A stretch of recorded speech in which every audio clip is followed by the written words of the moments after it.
raisin, and many more. Please be sure to ask questions and use the chat to engage with both our speakers and attendees. Without further ado, I'm thrilled to welcome our host of the day, Lisa Humphreys, the Strategy Development Director at WPP UK and the Chief Transformation and Integration Officer at Group M. Welcome to our stage, Lisa.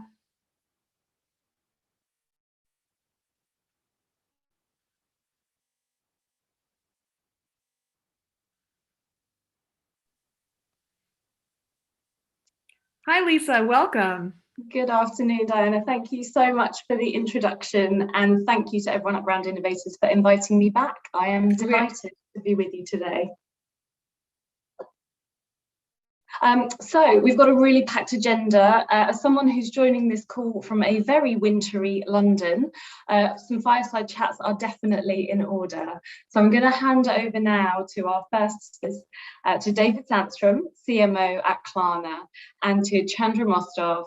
Chandra is COO, Marketing, Automation and Personalization at Wunderman Thompson and is our host for this afternoon. Welcome to you both.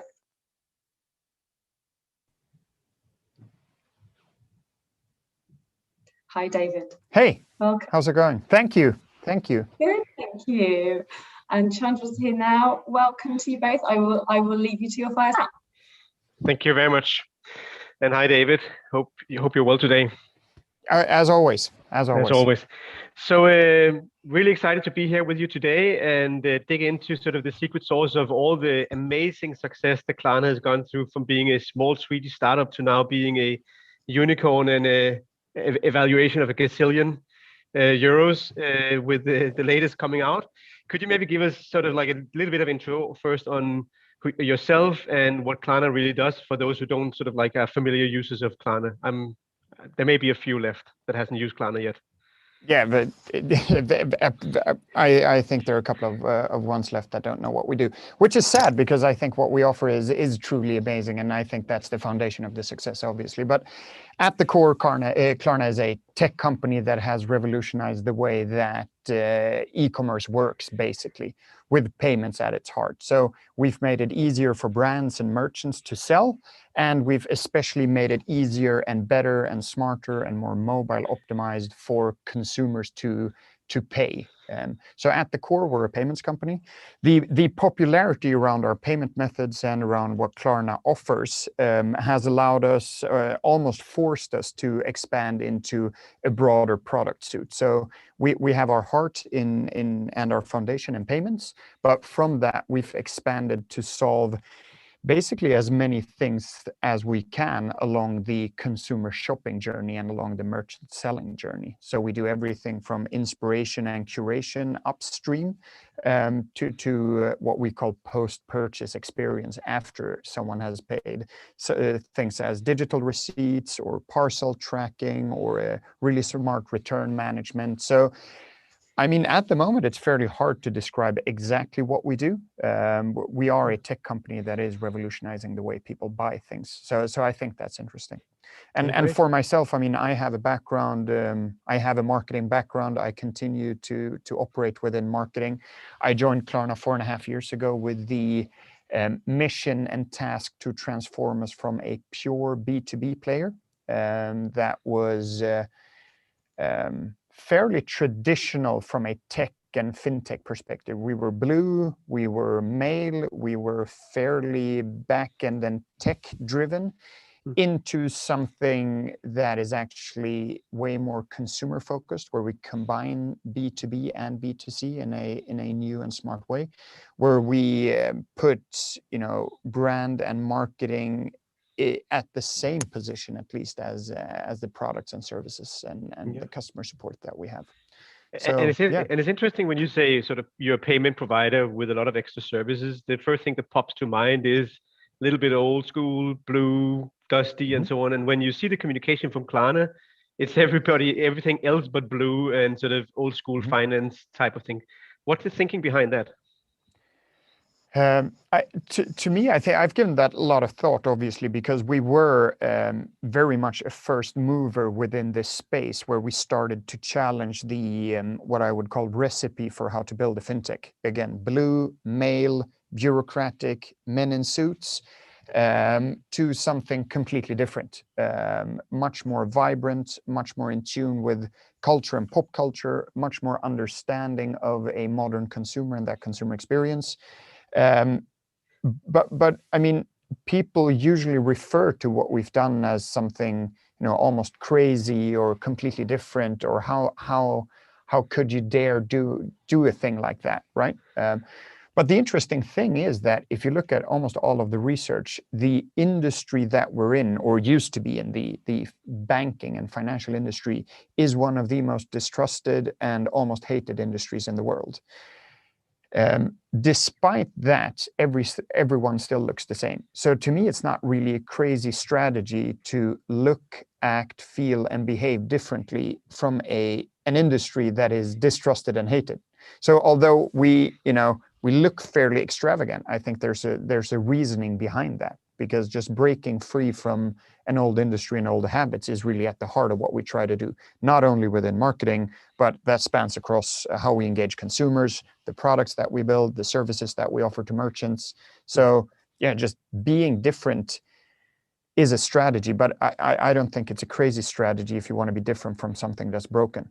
Well, clearly it's working for you. I mean, with lots of success and lots of growth, like in hyper mode. I want to bring back to sort of the point on trust, right? Where you're saying the banks are generally distrusted, and obviously payments and finance services is something that requires a good level of trust from consumers, because you're trusting money into payments and so on, right? Mm-hmm. How do you sort of deal with creating trust and building trust to such a brand like yourself? Yeah, I mean, trust is really at the heart of what we do. It goes especially for financial companies, but I do think across across the entire spectrum of companies, trust is really core. I think what has that has not changed. It's probably never going to change. What has changed is how you build trust in modern times.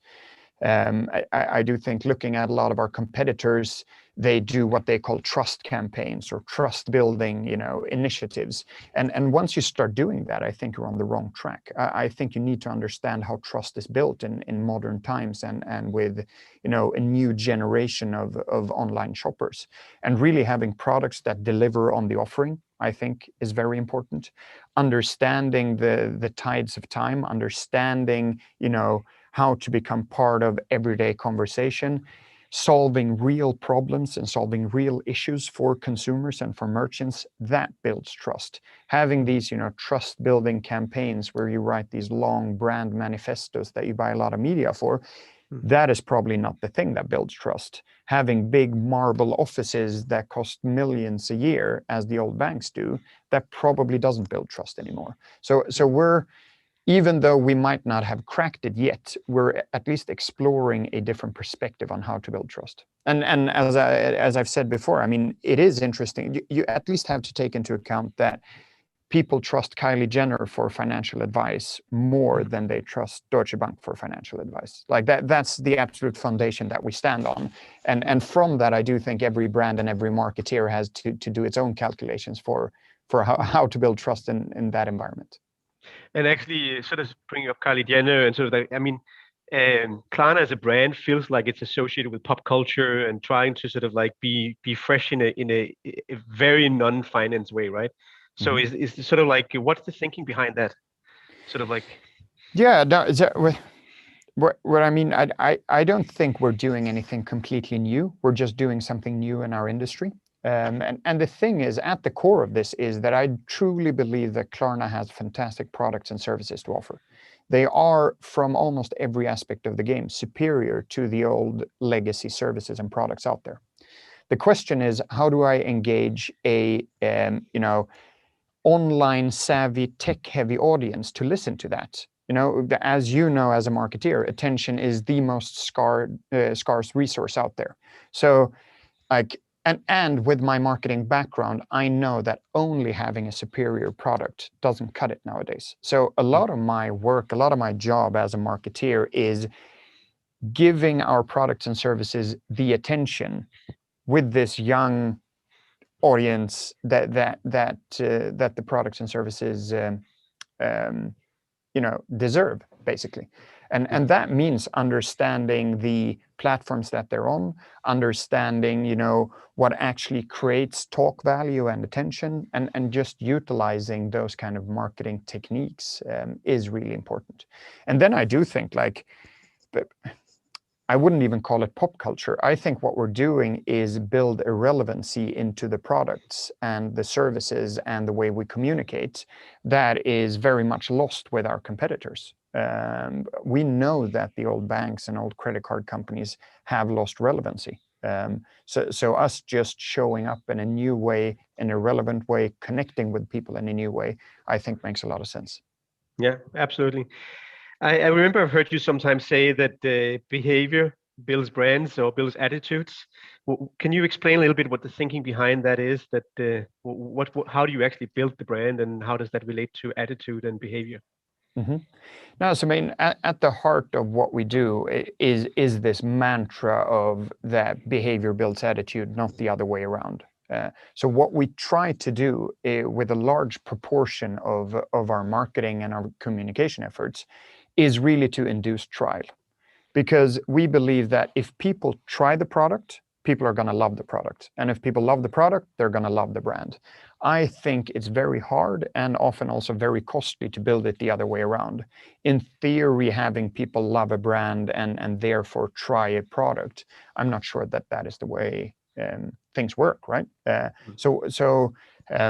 mean, maybe this isn't very inspirational or ambitious, but I do think like a big portion of my marketing is around sampling the product, making sure that people understand the proposition, not because I explain it or because I have a huge marketing campaign out or because Snoop does it, but really understanding and appreciating the product by using it.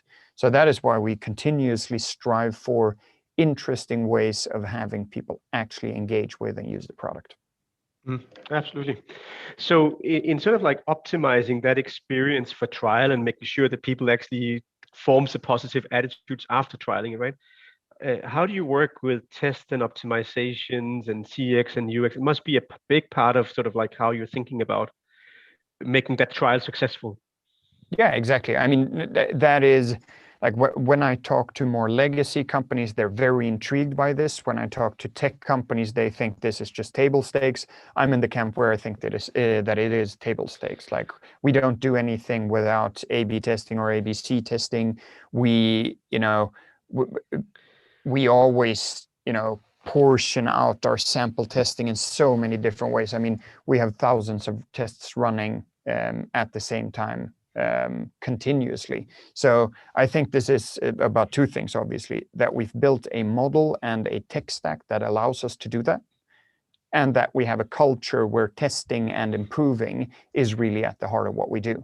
And that is also why we're probably worse with these old kind of marketing campaigns as TV campaigns that are very binary. Like you have to fix and figure out everything up front. And when you launch something, the only thing you can do with a TV campaign is cross your fingers and hope that it's well. And it performs well, right? So what we've done when it comes to our digital efforts is obviously we've built a structure for testing, iterating, and improving, and do that on a daily basis, and a culture around that as well. We feel much more at home with that kind of thing. The feedback loop from consumers, the feedback loop is internally, the feedback loops from the data, that really powers our system. But again, talking to tech companies, this seems like everyday work. Talking to legacy companies, they're amazed by our way of working. Yeah, I think many would envy sort of having hundreds of tests running every day and so on. I mean, that must require something specific on how you actually organize your teams and how you work together. So you mentioned culture, but how you organize yourself as a business to allow for that and ensure that the experience is still great, but while you're testing and so on? What's the governance around that? So the governance around that is basically that we have moved away from an organizational structure with departments. So we don't have a marketing department and a commercial department and a legal department, but we rather work in teams with clear problem spaces, that solve for clear problem spaces. They have the responsibility and accountability and the resources to do everything needed in order to solve their problem space, right? So we're organized around those teams. They do all of the hard work and the testing, and to support that, we have a lot of teams that work with as center of excellence teams, basically. They improve the methodology, the ways of working, the playbooks, the frameworks. So that is the organizational model that we have. So we have cross-functional teams that work on solving real life consumer and merchant problems, and they're supported very much by the center of excellences. Very cool. I mean, that's also very innovative to sort of do a completely different way of organizing yourself. Do you see any sort of disadvantage to that compared to sort of more traditional way of having different departments? And do you see a negative impact of that you're trying to sort of mitigate? I mean, everything has trade-offs. I think if we would have an organizational model that is superior to others in every aspect of the game, everyone would choose this, right? Mm-hmm. So I don't think it is an organizational model that is catering very well to our needs. So the upsides of our model is that we can move at tremendous speed. Because we have 300 teams that work on their problem space. They have the resources, the talent, and the support needed to really move at an incredible speed, which is fantastic. What we're lacking in that is sometimes the orchestration in between. We try to solve that through center of excellences, but I mean, we still have a long way to go in order to reach perfection. Right? There's a constant struggle between like what is done in center of excellences and globally, what is done in those teams, right? So, I mean, we're facing challenges as well. But what is interesting with this model is that we're really playing to our advantages. We love to move at speed and iterate really quickly. We love to scale things that work and close things down that don't work. So we're not binary in our choices. We move really fast there as well. We have employed a lot of people with entrepreneurial spirits, so we need to play to that advantage. We cannot become slow and bureaucratic and caught up in too many processes. So I mean, we've tried to build a model that plays to our advantages, but has obvious downsides as well. Yeah, no, very interesting. I mean, people, right? Key component, of course, to that, right? How do you find the right people that fits in a culture like that, right? What do you look for in an interview process there, and what is it that you really sort of like value to sort of like navigate and survive in something that sounds like it could be very speedy, but also be a little bit hard maybe to sort of join as a newcomer coming into an organization? What does it take to be successful in Klarna? I mean, we did a very solid job around this 3 years ago or 4 years ago, I think, where we really articulated this, because in a lot of companies, I think there's a sense of who you're after, but what we've done, we've really articulated this in what we call our leadership principles here, and everyone's a leader, so it goes for everyone we employ, basically. So we have them written down in a very, articulated and smart way. But to summarize that, I do think really the entrepreneurial spirit is important. It sounds so cheesy when you talk about the courage to fail, but since we move so quickly, I think that is important here. And then thirdly, what has been important is that really not breaking boundaries just because breaking boundaries, but understanding that, there are different ways of doing things. So creativity is really at the heart of a lot of things we do, not only within marketing, obviously, it goes for engineering, for legal, for so many things. Creativity is important to us. So it sounds to me like what you're saying is that one of the secrets, a couple of this, let's say, secret sauces is here, going in a different way than the category, disrupting that from a communication perspective, nothing that's, as you're saying, completely out of the ordinary from what you see elsewhere, but actually going in a different direction there.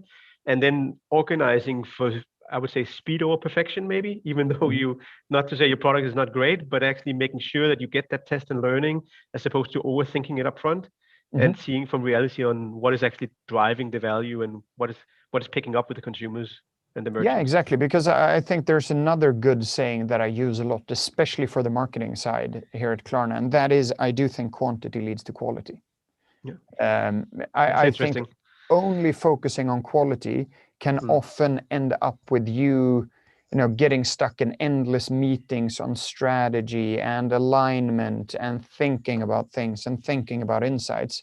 Whereas I like the experience I have is that just do things.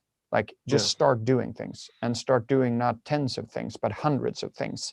And you will learn really, really quickly. So quantity really leads to quality. If you have a process for like high amount of output, quantity, and a process for learning from that output really quickly, which is discarding shit stuff and improving on things that actually work, I do think that's the recipe for quality. So I think what a lot of companies get wrong is they think that there's some kind of trade-off between quantity and quality.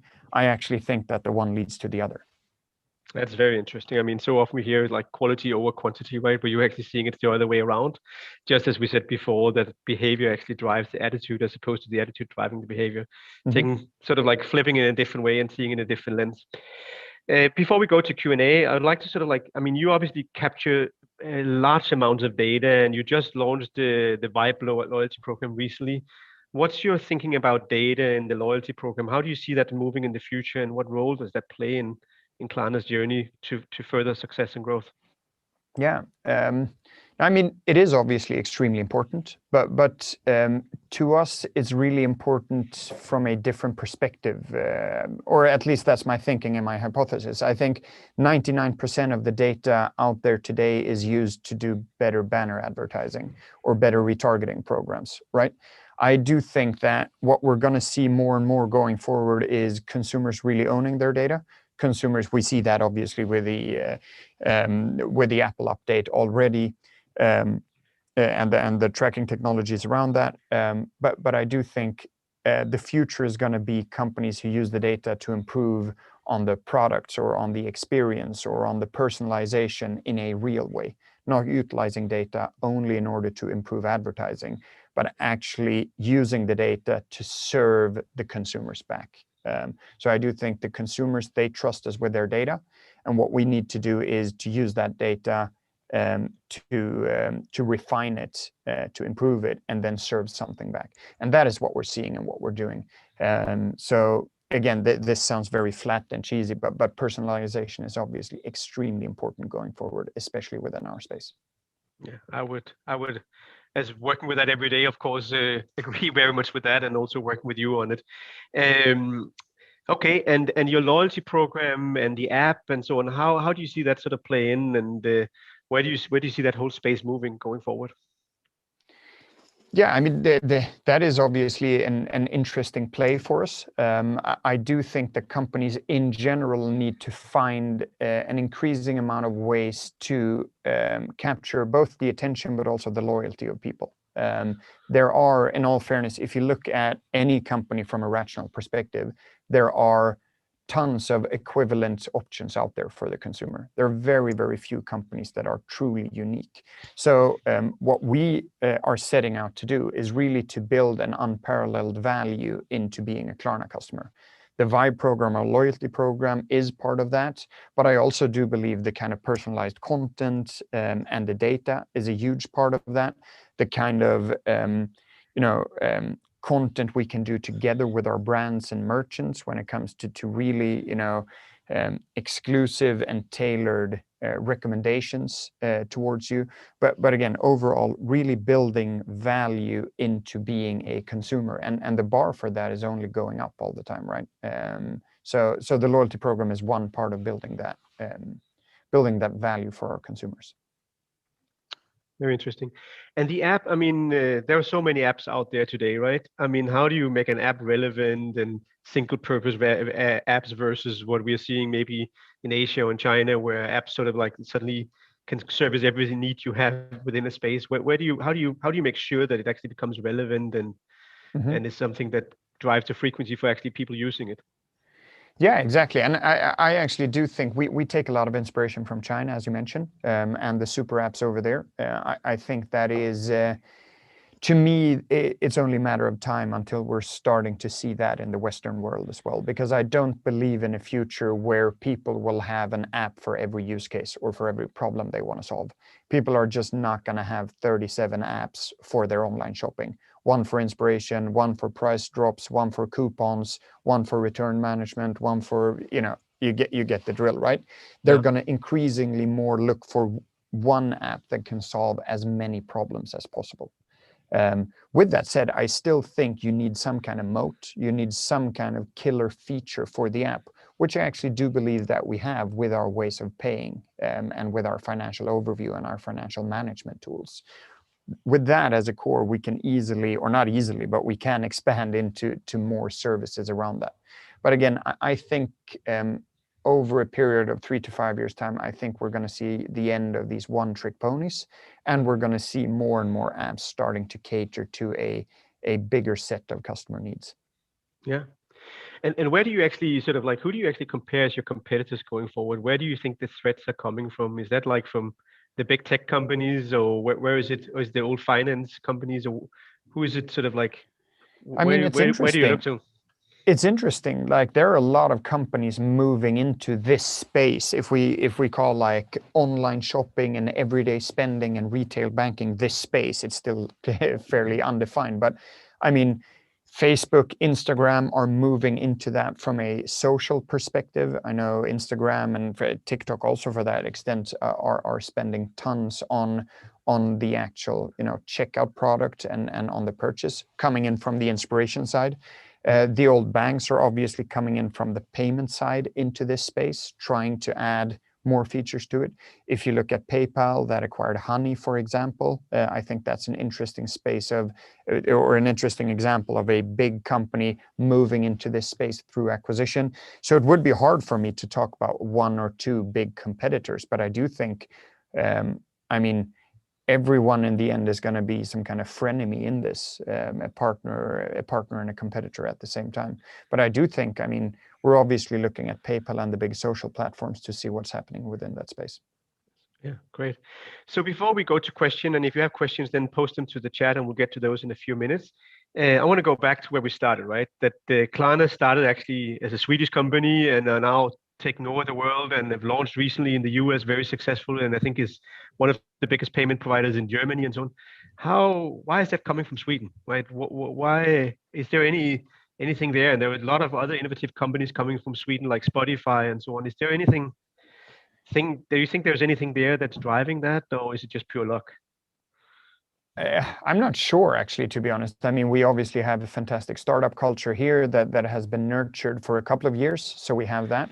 When it comes to us specifically and Klarna specifically, I do think if we look at the US market, it's a mix of having, a fantastic product, but also being a bit lucky with the product market fit and the timing of that, because the trend that we're seeing in the US and that is just accelerated during the pandemic now, is the fact that people are sick and tired of credit cards and the amount of money that credit card companies are making.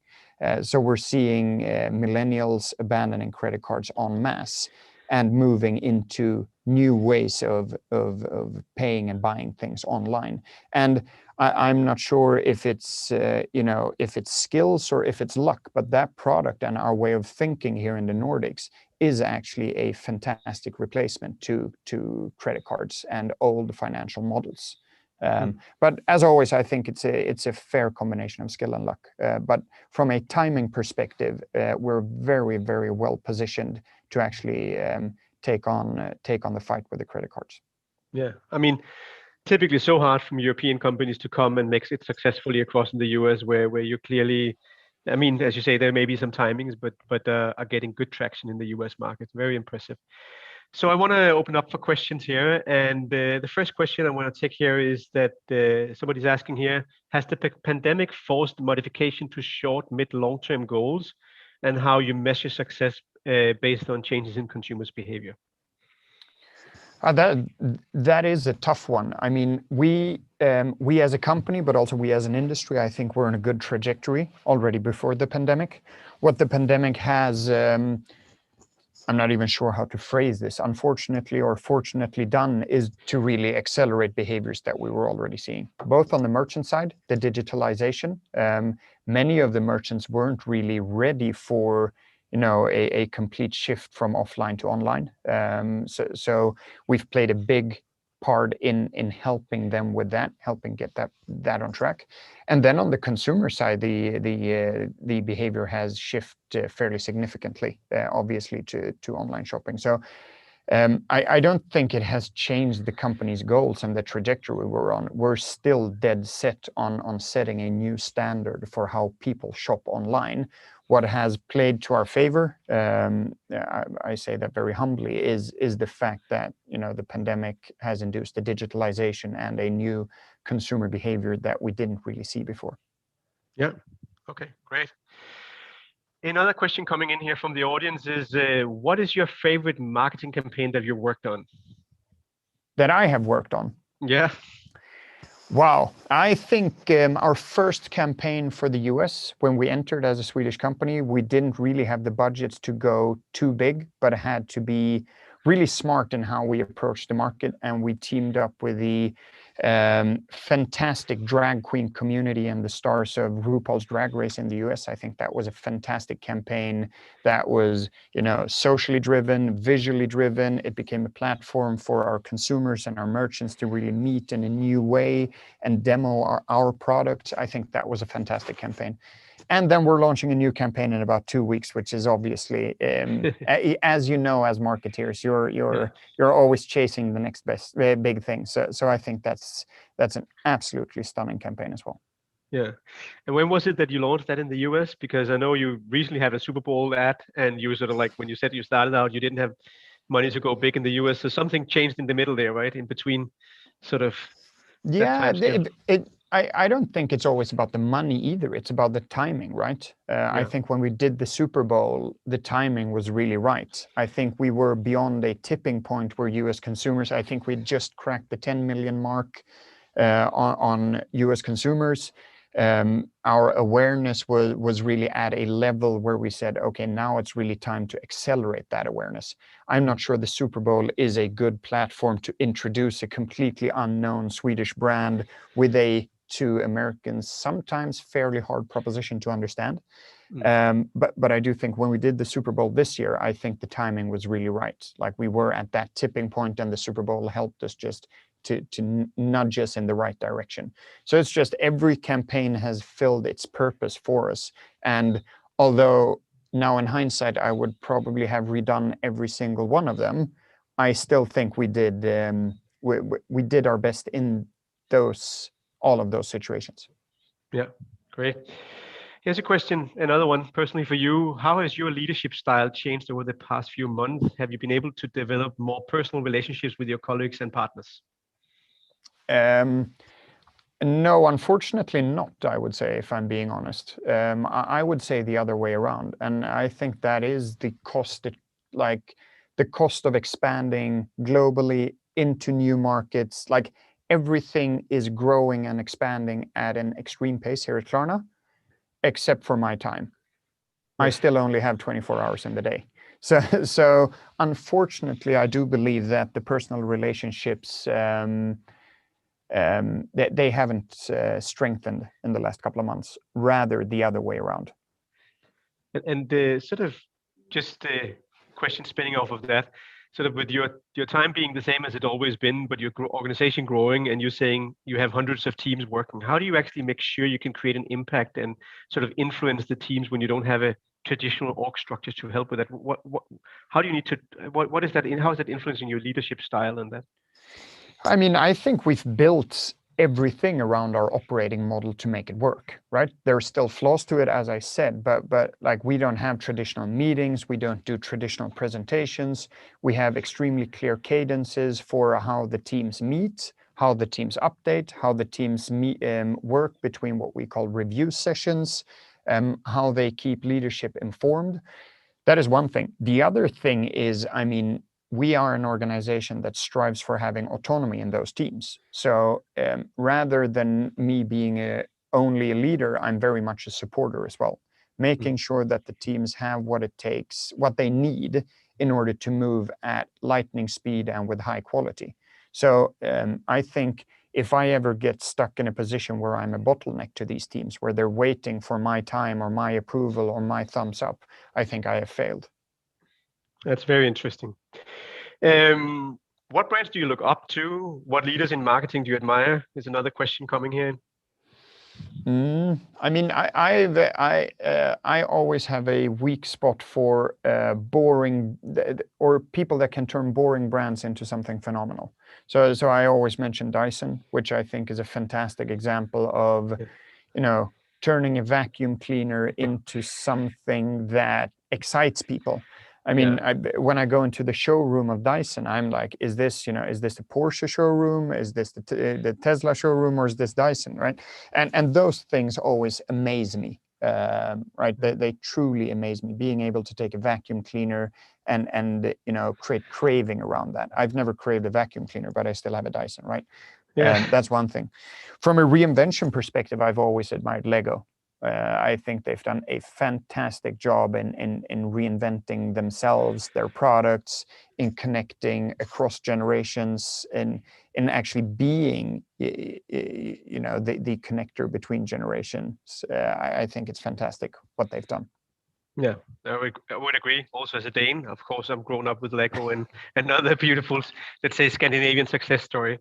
And actually, it's funny you're mentioning Dyson. I mean, my girlfriend thinks I'm crazy because I hate cleaning, but I actually love my Dyson vacuum cleaner and I actually love the feeling of using it. But it's amazing because it is just a vacuum cleaner, but they built some emotional values into the product, right? Yeah, exactly. And get people interested in how an engine in a vacuum cleaner turns. I mean, that is not interesting. No, it certainly isn't. but they've made it interesting and made it into an experience. I think that's fantastic. Yeah, absolutely. No, really good examples. Here, what traits do you think are the most important to have to be a successful leader? I think you sort of already addressed some of that at least. Yeah, I mean, I'm not sure I am a successful leader, so I'm not sure really I'm allowed to answer those questions. But I do think that empathy is really important. Understanding the people who report into you or the teams, what situations they're in. Probably not seeing yourself as a leader, but as a server to those teams and to those individuals is really, really important. And to me, especially in a company like this that moves at this pace, like keeping, being very mindful of the human side and the human interaction, although you move at lightning speed and sometimes, don't have time to think about being, having that human touch. I think that is extremely important. To keep that even in times of extreme growth. Yeah, absolutely. No, I would very much agree.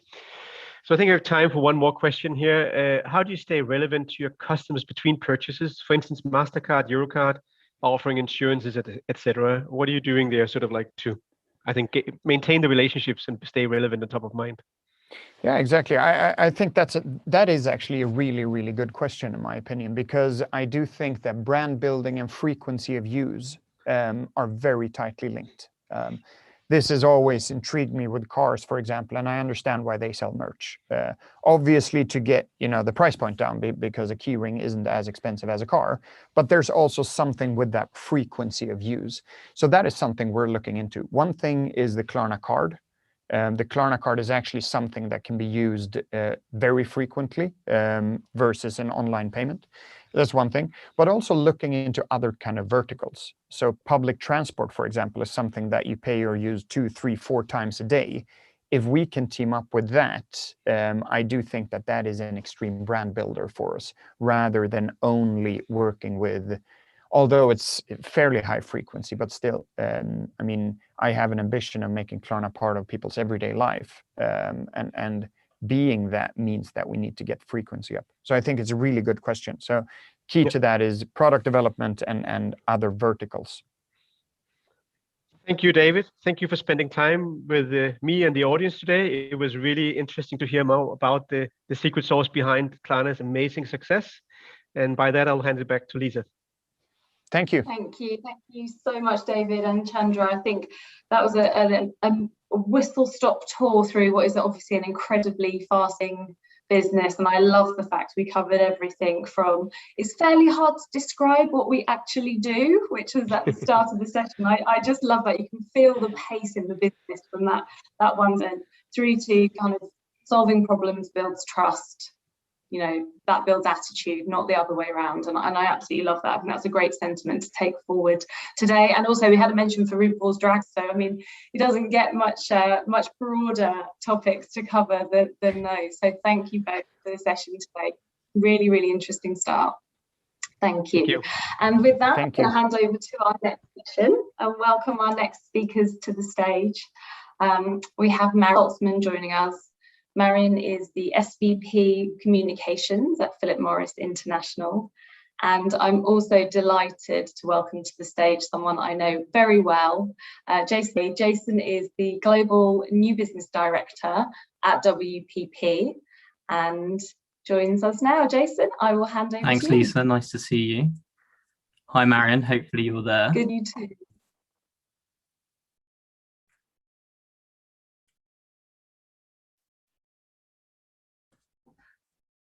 Okay, I'm unmuted. Okay, start my video. Okay, is that working? I can see you now, Marion. Hey, how are you? Hey, good. How are you? Great to see you. Well, firstly, where are you? How are you? I'm in Lausanne. I'm 2 months out of surgery, and thank God for long hair. You can't see a bloody thing of it, so it's all good. Good. Because you've been going backwards and forwards from the States, I think, over the last year or so. How's that been? I'm probably one of the few people that has flown up and back 7 times which means I've had 70 days of quarantine, which is quite an adventure. Now I'm really proud to be American because I've been vaccinated over 2 months ago. So I have my vaccine passport. So I'm looking forward to I'm going back to the States. Hopefully this weekend. I've just had my swab to be tested. And no, I can't believe in the US, I guess like in the UK, it seems to almost be over. Yeah, well, I think let's see with the variants, but hopefully everything's going to be much better for us in Europe and North America, and fingers crossed for the rest of the world. But no, So good. Yeah, Good to know that you've been vaccinated. And well, look, I was thinking about how I should introduce you, because we could spend the whole 40 minutes kind of just unpacking your career. You're a global thought leader and trend spotter. You're a startup founder.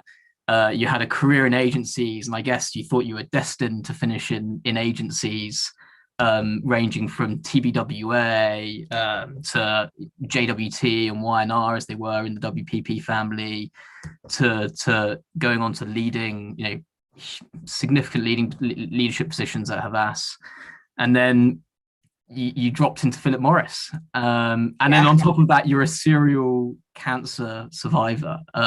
So hopefully that gives a little bit of a sense to the audience of how great it is. And thank you so to have you with us, and thanks so much for taking the time. But I wanted to start really with your role at Philip Morris. And when we first met, which was in June 2018, so it's nearly 3 years ago, you just started your role. You're a couple of months in. Right. And the CEO at the time, Andre, obviously there's been a change in leadership in the last couple of weeks, but we met with Andre and yourself. I met with Andre and yourself, and really that was the first time I'd been introduced to the business transformation that Philip Morris was undergoing, and that's only accelerated over the last 3 years, and in the last couple of weeks with all the announcement of Jasek's appointment. You've been a key part of that as one of the members of the leadership team, of the management team on the C-suite. For those of us, for those who might not be familiar with Philip Morris, the objectives of Philip Morris now over the next 5-10 years, could you maybe just introduce what the transformation is, what smoke-free is, and what your role is before we dig a bit deeper into that? Sure. I think the most important thing is we are transitioning away from the conventional cigarette business. Before I got here, Andre Kolantzopoulos, then our CEO, now our executive chairman. And you're absolutely right to point out it's yet another step in our transition and transformation. About 10 days ago, he moved up from CEO, a job he had for over a decade, to be our executive chairman. I can't say he moved very far. He moved across the hall. So he moved from being across the hall to being next door. He's still very much here and very much present. But it is another step in an evolution that went from smoke-free to, as you've heard, both he and Jacek Olczak, our new CEO, talking about, includes a commitment to beyond nicotine. So not only are we moving from combustible cigarettes to smoke-free, but now we're talking about a strategy that incorporates a beyond nicotine portfolio. It's a recognition that as a company, we are very committed to what we call our triplet, which is if you don't smoke, don't start. If you smoke, quit. If you won't quit, change. It's a recognition we're going to be a very, very different company. Our first milestone is 2025, where we would like a significant portion of our revenues to come from non-combustible products. There's another milestone in 2030, and obviously an expectation that by sometime soon thereafter, we will be a very, very different kind of company. I think I was hired from the outside, probably in part because I am a never smoker. I couldn't be further from your traditional tobacco person. I have no relationship with or history with Marlboro. I didn't grow up as a Marlboro marketer. I didn't grow up as a Marlboro smoker. I don't have great stories of the Marlboro Ranch or all the amazing Marlboro promotions. I mean, I, different than other people here, I grew up with my Apple stories. I mean, I think as an American marketer, the closer you were to a couple of great American brands, and people trade off of my Levi's experience or my Pepsi experience or my Coke experience or my Apple experience. In my case, it's my Apple experience. But I think I was hired because I am decidedly so different. Now, some of that's an asset and some of that's a liability. I mean, as you know, Jason, from working with me in our early days here, I didn't know what we couldn't do. So my first Philip Morris adventure was our digital team had booked space at the Cannes Advertising or the Cannes Ideas Festival in the summer of 2019. I keep realizing how fast things have gone. Summer of 2019, I guess it would be. And they didn't know what they were going to do. And I didn't realize how legally constrained we are in terms of what you're allowed to do. And the project was sort of handed to me. And I didn't realize how many people, both people as individuals, people as leaders of corporations or agencies, people as managers of entertainers, either hate us or they need to hate us in a public and professional way. And so, look, I come from the agency world. You might have had disagreements, but when you get to Cannes, it's like everybody's there to be collegial and friendly and collaborative. And when you judge one another's work, you do it leaving all your professional disagreements behind, just looking for the best possible work. And I have to say, I got to Cannes and I was like, oh my God, people don't want free drinks and free food. And I really, it was a rude, not rude because I now completely understand, but it was a straightforward awakening for me of people who are actually dear friends were like, Marion, I can't speak to you in public. Or if you're going to meet me for coffee, we're going to meet 3 blocks away and we're not going to be seen drinking coffee together. So it very much hired to try to change people's perceptions. The first perception that had to be changed was that we were not welcome in civilized or civil society. So there was a number of first steps. The first step was opening up our experience in Cannes. It went pretty well. I mean, the New York Times referred to it as the great pivot. But what happens when you open up something the first year is then you've got to go back the second year. And now the anti-tobacco folks are expecting you and they're going to work against you. So it was opening up Cannes. As you probably recall, then it was opening up a presence, and believe me, not a participation. I use the word presence, a presence at the World Economic Forum events in Davos. And we went through a relationship we maintained with News Corp, and believe me, it wasn't easy. And the second year, it was a lot harder. And I mean, the only good thing that probably came out of COVID is we didn't have to figure out what we were going to do this past year, because it would have been very, very tough, because we'd been duly warned we weren't welcome to even be in the city of Davos. So it's been a number of experiences of how do you re-enter civil and civilized society when the WHO has said you're to be excluded. And so my role, and oftentimes, is to try to figure out how do we get people to engage in a constructive conversation with us when they've been asked not to. And I don't ask people to agree with us. I understand we carry a lot of baggage and a lot of past. I ask them to engage in our story of today, to look at our scientific data, to agree or disagree with us with some level of diplomacy. I don't have any problem if you say, after you read everything we have to offer, I'm sorry, I can't work with you. I'm sorry, I don't agree with you. I'm sorry, you haven't convinced me. It just means I have more work to do. I do have a problem if you say, I'm sorry, I'm not going to open up your data set, or I'm sorry, I'm not going to take a meeting because you're despicable. So it's a big challenge, and the job's not done. It's almost like an onion. Every time I peel back a layer, there's a lot more to go. Yeah, I mean, I always think of it as kind of, it's what you're doing is one of the biggest communications challenges in our industry at the moment, and it's obviously because of the things that have happened in the past, but also there's regulations in place that mean you can't do certain types of paid media. You have to be extremely transparent, and I think the interesting thing as well is again, you referenced that I was on this journey a few years ago with you. We were talking about how Philip Morris had invested a huge amount of R&D into developing smoke-free products, and it was IQOS at the time, and almost had left the consumers behind and left the public behind. And actually, a large amount of the work that you were focusing on was building the brand after the brand had been developed. How's that going? I guess it's a natural follow-on from what you were just saying in terms of engaging the public and having that transparency. How's it going? How would you say the levels of engagement are in 2021 versus 2018 when you first joined? Maybe just talk about that for a few minutes. I mean, all you have to do is look at our publicly stated results to understand that the good thing is when you give the public something that's better for them, not good for them, but better for them. People do bother to do their homework and make a smart decision to make a better choice. So it's going.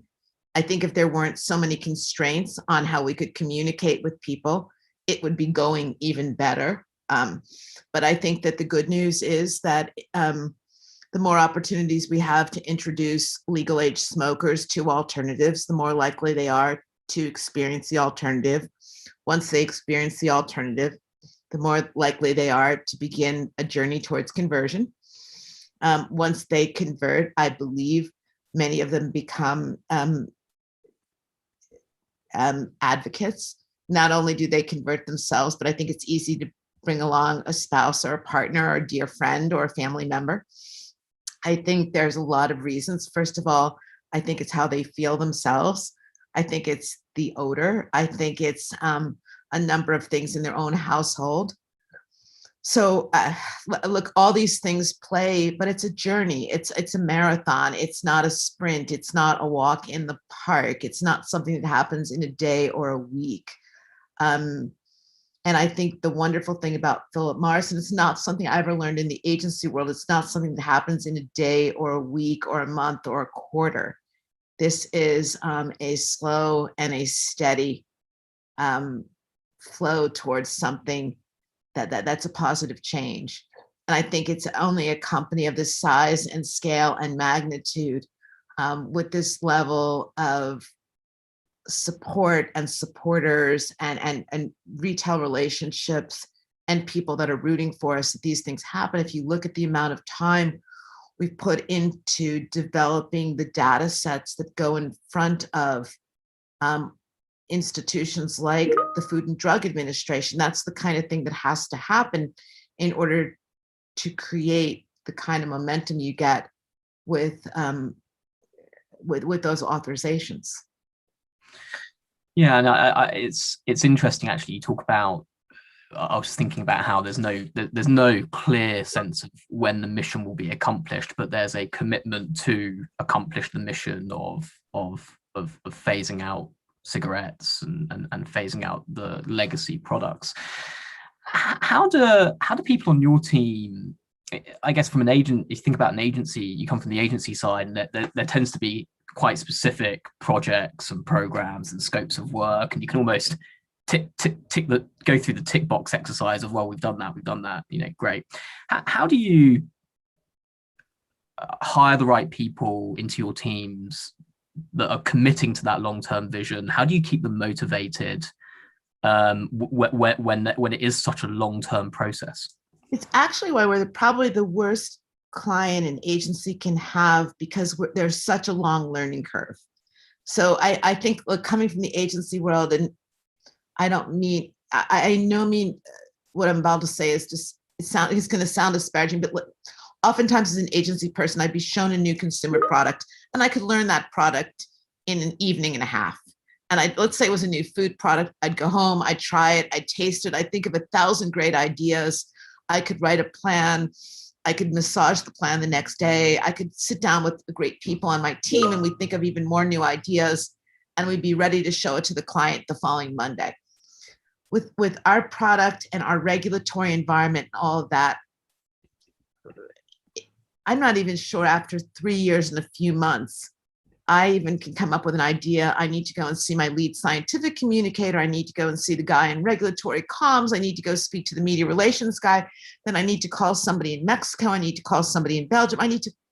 There are so many reasons why not, and so many impediments and hurdles that we so often have to say, not yes, but no, but to the best ideas we get back from our agencies, that we become very, very debilitating for those idea creators. So our agencies end up in very transactional relationships with us.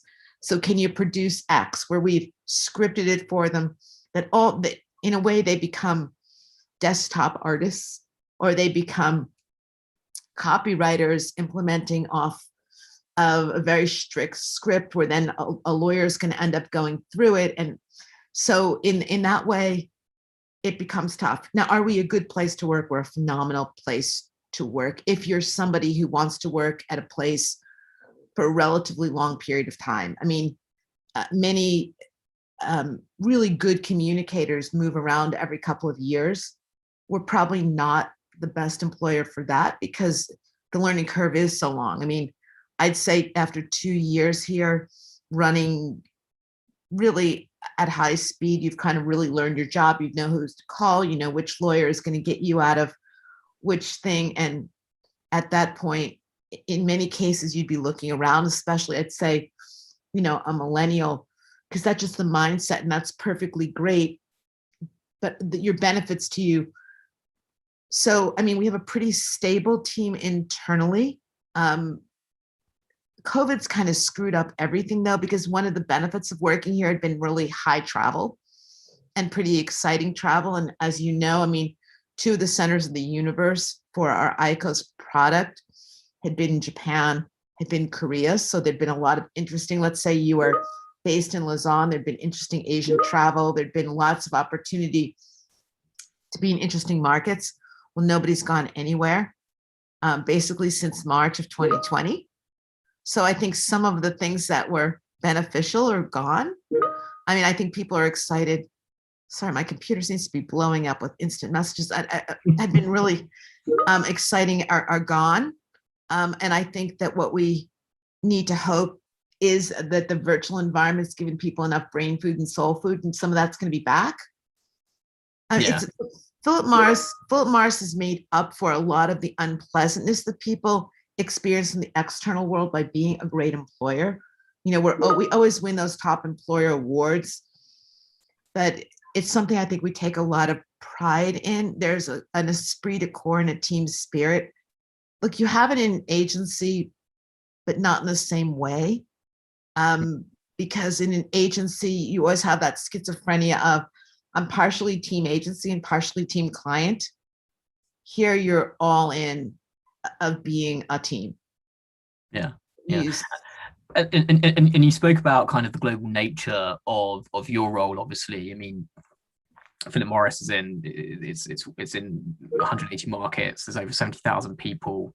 I probably should know this, but I don't. I don't know how many people report into you, directly or indirectly.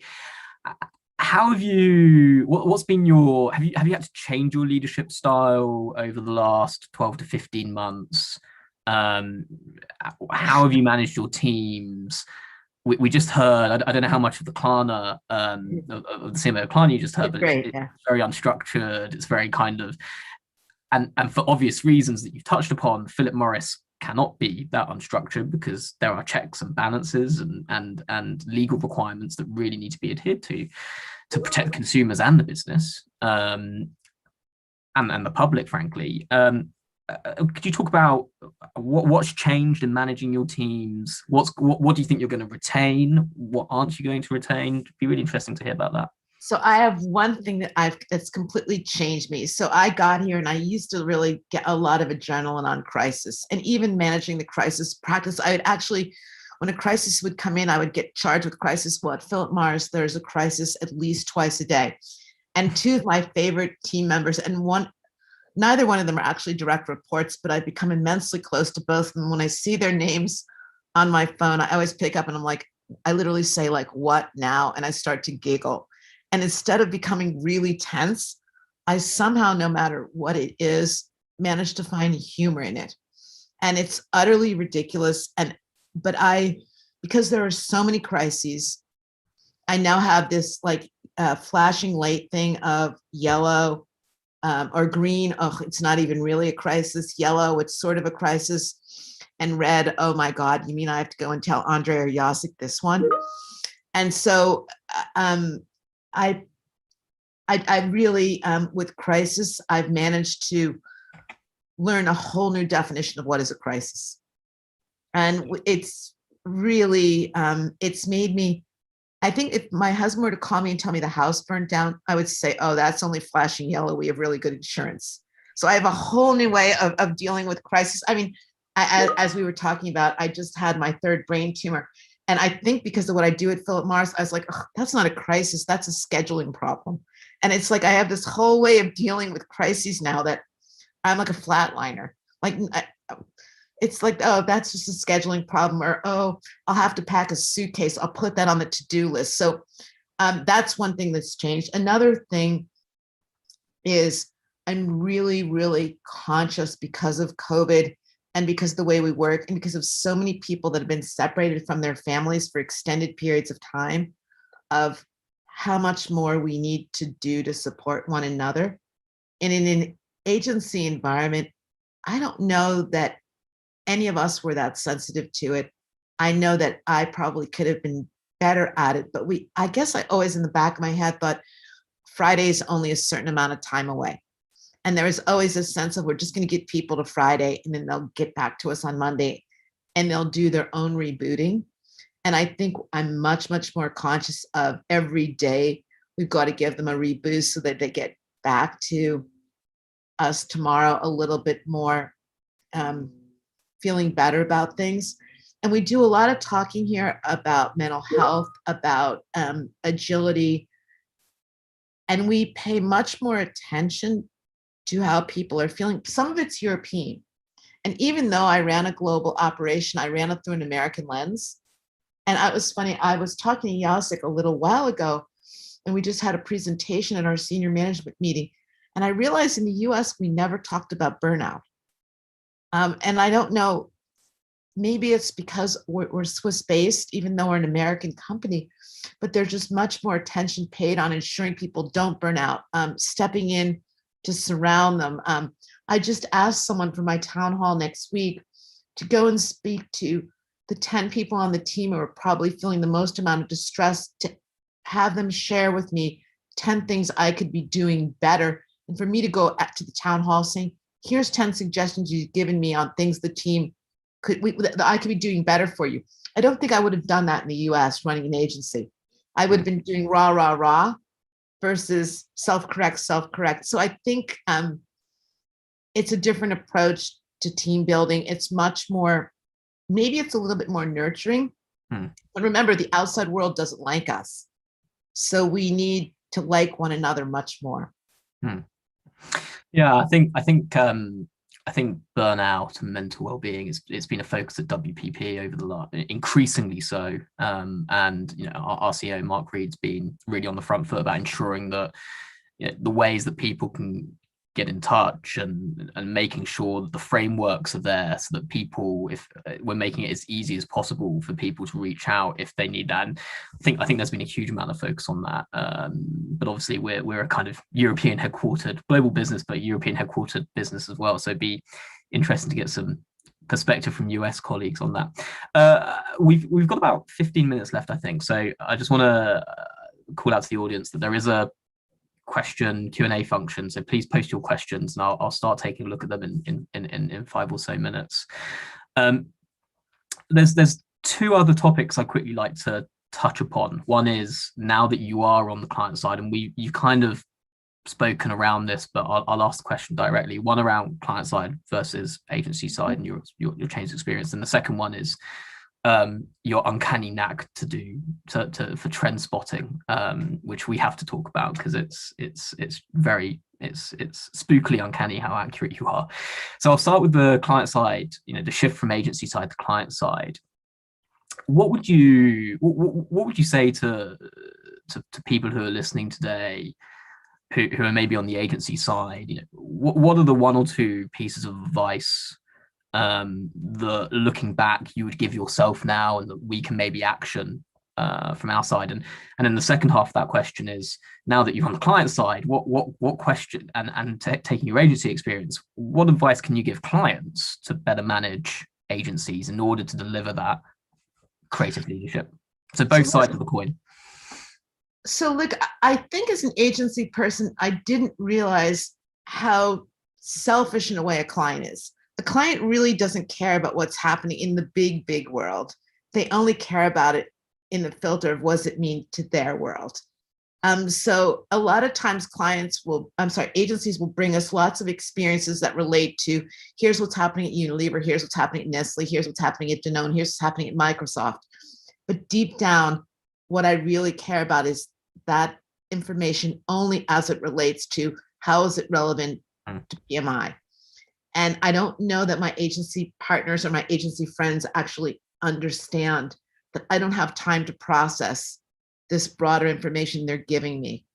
I need it synthesized for me in a bite that's actionable. So what does it mean for PMI?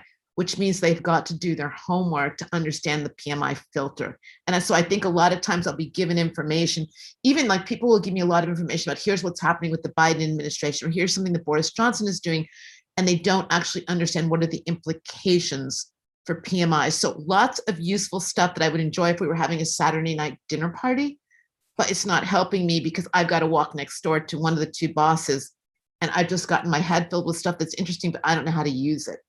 So I think agency people don't often get specific enough. The other, to a younger agency person, I wish I had gone client side for a couple of years early in my agency career, so I would have understood the difference. I think I thought that the 2 experiences were interchangeable, and they're not. So I would say, if you're, let's say, between 30 and 40, my advice to you is, if your agency side, go client side for 5 years. If your client side, go agency side for 5 years, because I think that the difference is super useful, and one without the other is a bit disadvantaged, because I think as an agency person, you know how to make every minute of your time work. And here we don't. We can spend an afternoon, because we're not accounting for every 15 minutes or every half hour of our time. And I think there's a luxury that comes along with that I think that agency people would benefit. You can spend 3.5 days here brainstorming on one idea. Where in the agency world, as you know, you're really accounting for your time in different ways. And I think that that's something I didn't realize. And what do you think? I mean, there's pros and cons, and it's a bit of a leading question, I guess. But what do you think actually fosters the more innovation and creativity? Is it there's lots of times when we've seen fantastic creativity come out of a 1 hour sprint, and you've just spoken about kind of three days or longer on one idea. What is that something specific to PMI or? So the best creativity I've seen here is when there's no fear of failing and there's no constraint of budgets. So the best creativity I saw in my last years at Havas were when we had nothing left to lose and we had no money. So we had to be as creative as possible in the quickest amount of time with the least amount of cash available. The best creativity I've seen here is when money is no object and we have to get it done. So I'd say, and you might remember when we didn't know what to do at Davos, so we opened up a storefront and we basically served breakfast and lunch. We ended up having heads of states as our guest. And it's a complete antithesis of what I would have been able to do as an agency person. And I would make that completely, but I think both experiences are really, really worthwhile. I had never seen the other side. I'd always been so cash constrained, especially as an entrepreneur, where you were literally going into your personal checkbook to fund an idea. So a risk was literally a risk. It wasn't that different in an agency where you were kind of putting your future on the line, your bonus on the line. I think in a big company, you can take greater latitude if you can defend your idea up the food chain. I think what people and I argue this when I say in your 30s, to me, your 30s ought to be your period of exploration. And you were asked about trends. I think that's the biggest trend I think people have to recognize is you're going to be young for a lot longer than you've ever planned to be before. I think that we've played with life's clock so much. You can be a young parent in your 20s, 30s, 40s, and 50s today. You can be a young executive well into your 50s today. And I think this decade of your 30s, I'm not sure people are using it particularly well. I think they've already gotten caught in the rut of what they need to do instead of using it. And I if there's one thing I'd wish upon people is they saw it suddenly. We've always seen our later teens and our early 20s as a period we've completely rationalized using that time for experimentation. And if I could give anybody that's listening to us a gift, it would be take that decade of your 30s and think of it as a CV gift and just use it as for experience collecting. But I would also, I would use it in 3 to 5 year chunks. I wouldn't go into anything for less than 3 to 5 years, but I would use it and then I would bundle it up in a neat package to explain it. But anything you've done can be explained. Yeah, I mean, I think there's a huge amount in the press at the moment around research of kind of type A personalities who've burnt out over the last year and a half, who are completely pivoting. And this is anecdotal. It's not based on any research, but you've got to believe that most of those people are probably in their mid late 20s or early 30s. And it's going to be really interesting to see. Maybe this is a trend that you've spotted for us inadvertently, Marion. We'll have to capture it. But maybe that's something we're going to see. Is in 3 years' time, we're maybe going to see a return to the workforce with people, more rounded, more innovative, more entrepreneurial. It'll be really interesting to see that, actually. I just think for people's personal brands, I think the idea of grabbing that decade of your 30s and really using it as a blank palette and kind of using it to experiment, to be completely, when I say professionally decadent, I don't mean throwing it away, but being truly experimental. Because suddenly you have back that whole decade of your 40s to go back into heavy wage earning mode, because there's still 2 more decades to recapture all those things you needed in terms of savings and everything else. I think people are gonna have to think very, very differently, because just the reality is there's a whole long future in front of you. Yeah. So kind of the last one of the prepared questions, and we've got a question that's come in, and we'll come to that afterwards. But please, if there's any more questions, hopefully we can squeeze them in the final 5 minutes to do fire them in. So it's a nice kind of segue to trend spotting, inadvertently there. In 2019, you said chaos is the new normal. Oh my gosh, how right were you? It just got me thinking that, and this is something that we actually haven't discussed since I've known you, but how do you go about putting together these trends that when you look back, I looked at a few of them, I've looked back, and sometimes you haven't been right. A lot of the time you have been right. How do you identify those? What's the source of your inspiration? And then the kind of follow-up question to that is, how can we as leaders in our industry, and how can brands and marketers and communicators implement that and inject that into their thinking earlier on in maybe the strategic or the creative process? So it's interesting. I'm really a pattern recognition person. So really, from the very first day of a new year, I start doing, now I do it, I tear now electronically. Going back 30 years ago, I used to tear little sheets of paper and keep them in a box, and I would start clipping them together around patterns. It goes back early on to when I worked at Y&R back in the very late 90s. I would then get the guys that worked on BAV to run quantitative data and match my hypothesis against the data. I start to look for patterns. I'm most interested not in majority, but in rising minority data, meaning 30% of people say they're becoming more religious. But who are those people that are saying it? Are those people I want to track? Because they're people that have more influence than other people have. So then I start to look at things that are changing over time. This thing about chaos, I keep seeing signs that people were looking for disruptions. I mean, I guess the Occupy Wall Street thing had been at the top of mind for me. The fact that people were going to, they were looking for every means possible to break the status quo. That we're seeing a lot of splits between the past, the present, and the future. That there's a new rebellion coming. I saw a lot of deification of things like the 68ers in France. I had been, it's funny because I've been writing about pandemics for so long, I'd gotten bored writing about pandemics.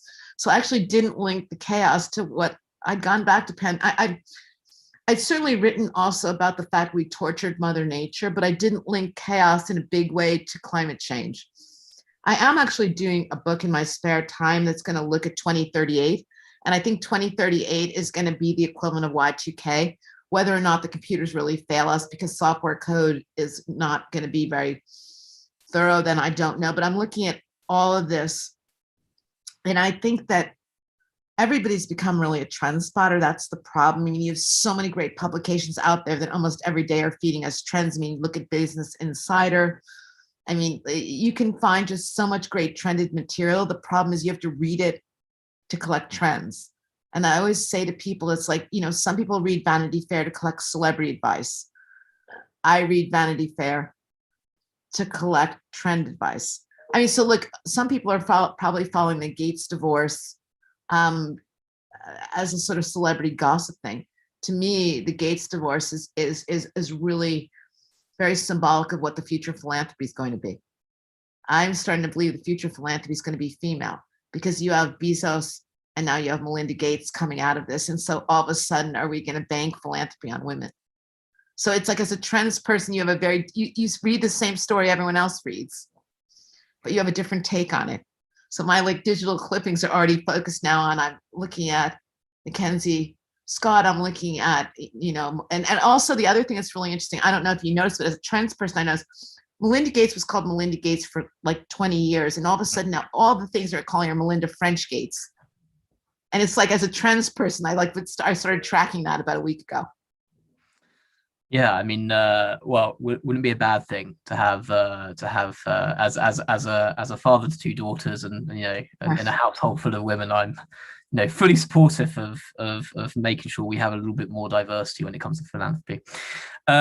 So we've only got 1 minute left, and I thought I just was jotting down the kind of salient points that came to mind. So spot the patterns. Don't just read the celebrity gossip. Spot the patterns. Be decadent, professionally decadent in your 30s, which I think is a great idea. And I think it's interesting actually how maybe organizations in WPP, we're 100,000 people, PMI 70,000 people, and how can organizations actually provide the safety to be professionally decadent? I think is an interesting thing to unpack. And then that links to the third one, which is fear of failure. And I think something that you've mentioned consistently over the last 20-30 minutes is removing that fear of failure from your teams is going to lead to better work, be it at Havas where obviously maybe budgets were a bit tight, all the way through to PMI where actually take time to think about it, but remove that fear of failure. What would be the kind of one final question is, what would be the one kind of piece of advice that you'd like to leave this audience with? And that might be I wanted to just give that to you, that free hit to you, Marion. Might be about people wanting to engage with PMI, might be career advice. What's kind of top of mind for you at the moment in helping in giving people advice? What's the one recommendation you'd leave people with? I think that the most important thing for someone professionally is to choose their boss. I think that the single smartest thing I've ever done in my career is I've had the most fabulous people I've worked for, including here. I ultimately didn't choose PMI so much as I chose to work for Andre. And I think that when people go out and they look for a new place to work, part of the brands they're choosing the brand of the person that they're going to work for. And I think that people need to do a better job of doing that brand audit. That brand audit is the most important. They're auditing that brand for a 3-year brand plan. And I don't think people think about that. I think they get caught up in the job title, they get caught up in the salary, they get caught up in the name of the company, and they forget that that's the brand they ought to be auditing and deciding upon. Yeah, no, I think that's great advice. Well, Marion, thank you so much. You're incredibly busy, and enjoy the rest of your afternoon. Speak soon, and back to you, Lisa. Bye, guys. Thank you, Marion. Thank you, Jason. That was a fantastic session. I love that idea of directing leadership. I think it's something that we've all learned in the last few months, certainly never been more important. So thank you so much both for your time. It was a pleasure to really meet you, and Jason, to see you. Bye. Bye-bye. Bye. And so I'd like to welcome to the stage our next speakers. We have Arnaud Joliffe, who is the CMO of Dine Deal, and also Stefan Blumenthal. Stefan is the country manager Dash at Zeotap, and I will welcome Stefan. I'll hand over to you. Great, thank you, Lisa. Welcome Arnaud Joliffe today to our fireside chat. Super happy to talk the next half an hour or 40 minutes to you, and I think we had a quick prep call today in the morning, so we know each other already, but perhaps you can just quickly introduce yourself to the audience. Yes, of course. We'll switch to oh no, sorry, what was that? Yeah, that works. Background. Okay, I don't know what it's mirrored the no matter. Welcome at Dine Deal, by the way. You don't see anymore the office. So I'm Dine Deal Chief Marketing Officer. I joined the company 3 years ago now. I previously worked in the SaaS industry, mainly in CRM, SaaS solutions, and social also SaaS solutions. So I was pretty focused on retention marketing. And I joined Dine Deal, as I mentioned, 3 years ago with a great challenge, which was to rebuild completely as a team and the strategy. It was a great challenge for us.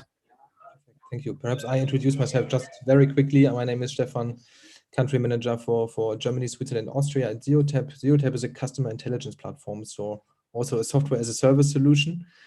for basically a CDP with a little bit more intelligence.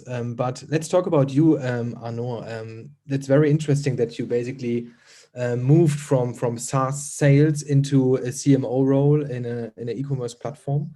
So what made you decide to make this change? A call from Daindir CEO. I actually worked since the very beginning of my store, one of the two brands from Daindir, I guess Daindir company. I worked since the very beginning on their CRM strategy and email strategy, and they were very happy with me.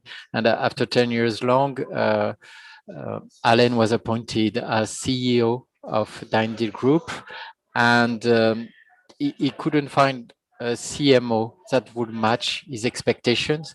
So basically, he called me and told me, "Hey, Hanno, you've done a great job with us, 10 years. We know you're a consultant now in all digital marketing. Instead of telling people what they should do, why don't you try to do by yourself and managing a team in this field?" To me, the challenge was really to rebuild completely the marketing strategy. I knew all the technical team. I knew how great they were. And I accepted the challenge. And that was quite exciting, very challenging at the beginning because I was focused on retention. I had to add acquisition marketing to my knowledge. So, and it was more B2C when I was working only B2B before, of course, doing consultancy for B2C companies, but it was very, very interesting, very challenging. And we've done great so far. I guess that's why I'm still here, by the way. Okay, I mean, more than 3 years. I think you're not doing a bad job. Okay, you talked about the challenges and what kind of learnings from your previous job or from the different backgrounds you have served you well in your current role. So how do you overcome these challenges? Well, the biggest challenge we had, it was to do more with less. So for me, it was ready to implement all the best practices I was doing evangelization for.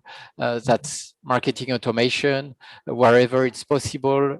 So the first 3 months, I just asked all my team members, "Hey guys, what are you doing on a daily basis, weekly basis, monthly basis? What are you always repeating? What doesn't have any value for you to just, let's say, like on Google Shopping, upload a file every day?" So it was just identify all these repeated tasks and see how we can automate them. And we've automated all these tasks that had no value for a marketing manager to do. And I asked them, okay, focus now on reporting, on dashboarding, and on the strategy based on this KPIs that you will monitor every day. So it completely switched the way they were working. And of course, I need less people, but all the people I have, they are all super excited because now they are really focusing on adding value to the company instead of doing things that were just not interesting for them after some time. At first to learn, but then they were just getting tired of always doing things that didn't have any value. Okay, and to create this value and to automate processes, did you then license different SaaS solutions you knew already from your previous jobs? Yeah, fortunately, as I was working in the SaaS industry, we were always monitoring the competitions, always monitoring the different tools, and we have a great IT team that allowed me to move very smoothly and quickly to new solutions when needed, or to upscale what we were doing with existing tools. So it was so the difficult thing is really to identify what solution is the best of breed, and then agree with IT on what would add value to delegate some of the IT technical tasks to the marketing team securely. Once we've done that, it makes life easier for everybody, for IT because they have less work, less call from the marketing team, and for our team because they can really focus on the strategy. Sure. Okay. Yeah, and I mean, let's talk a little bit about last year and this year. I think as an e-commerce company, yeah, the COVID times were quite interesting for you, right? Or for Dein Deal. And McKinsey talked about the quickening, right? Where e-commerce experienced basically a 10 years worth of growth in just 3 months. How was it for Dein Deal? Can you tell us a little bit more about what last year happened at Dein Deal, sorry, and yeah, how the pandemic worked out for you, basically? Yeah, I do confirm the quickening effect of of the COVID for us. That's where having a very agile team and organization is super important, because we had to switch priorities very fast and to launch things that were expected within 2 years, like B2B B2B solutions in order to be able to deliver masks to companies. So it was a whole organization that switched completely the way we were working. And the first one was our supply chain, because as we figured out that we would need a huge quantity of masks for customers, for companies, and they were not available in Europe, our supply chain did a great job in sending directly some of our guys to China, be able to source directly the product and organize 45 direct flights from Shanghai to Geneva and Zurich in order to deliver all the medical accessories that were needed, masks, gel, etc. And then, so that was a supply chain. When we had the confirmation that we were receiving the goods, we had to build up a new B2B channel for us, for professional to be able to order and get delivered fast these items that were needed urgently. And if we had leftovers, let's say, build up a channel B2C dedicated to COVID products.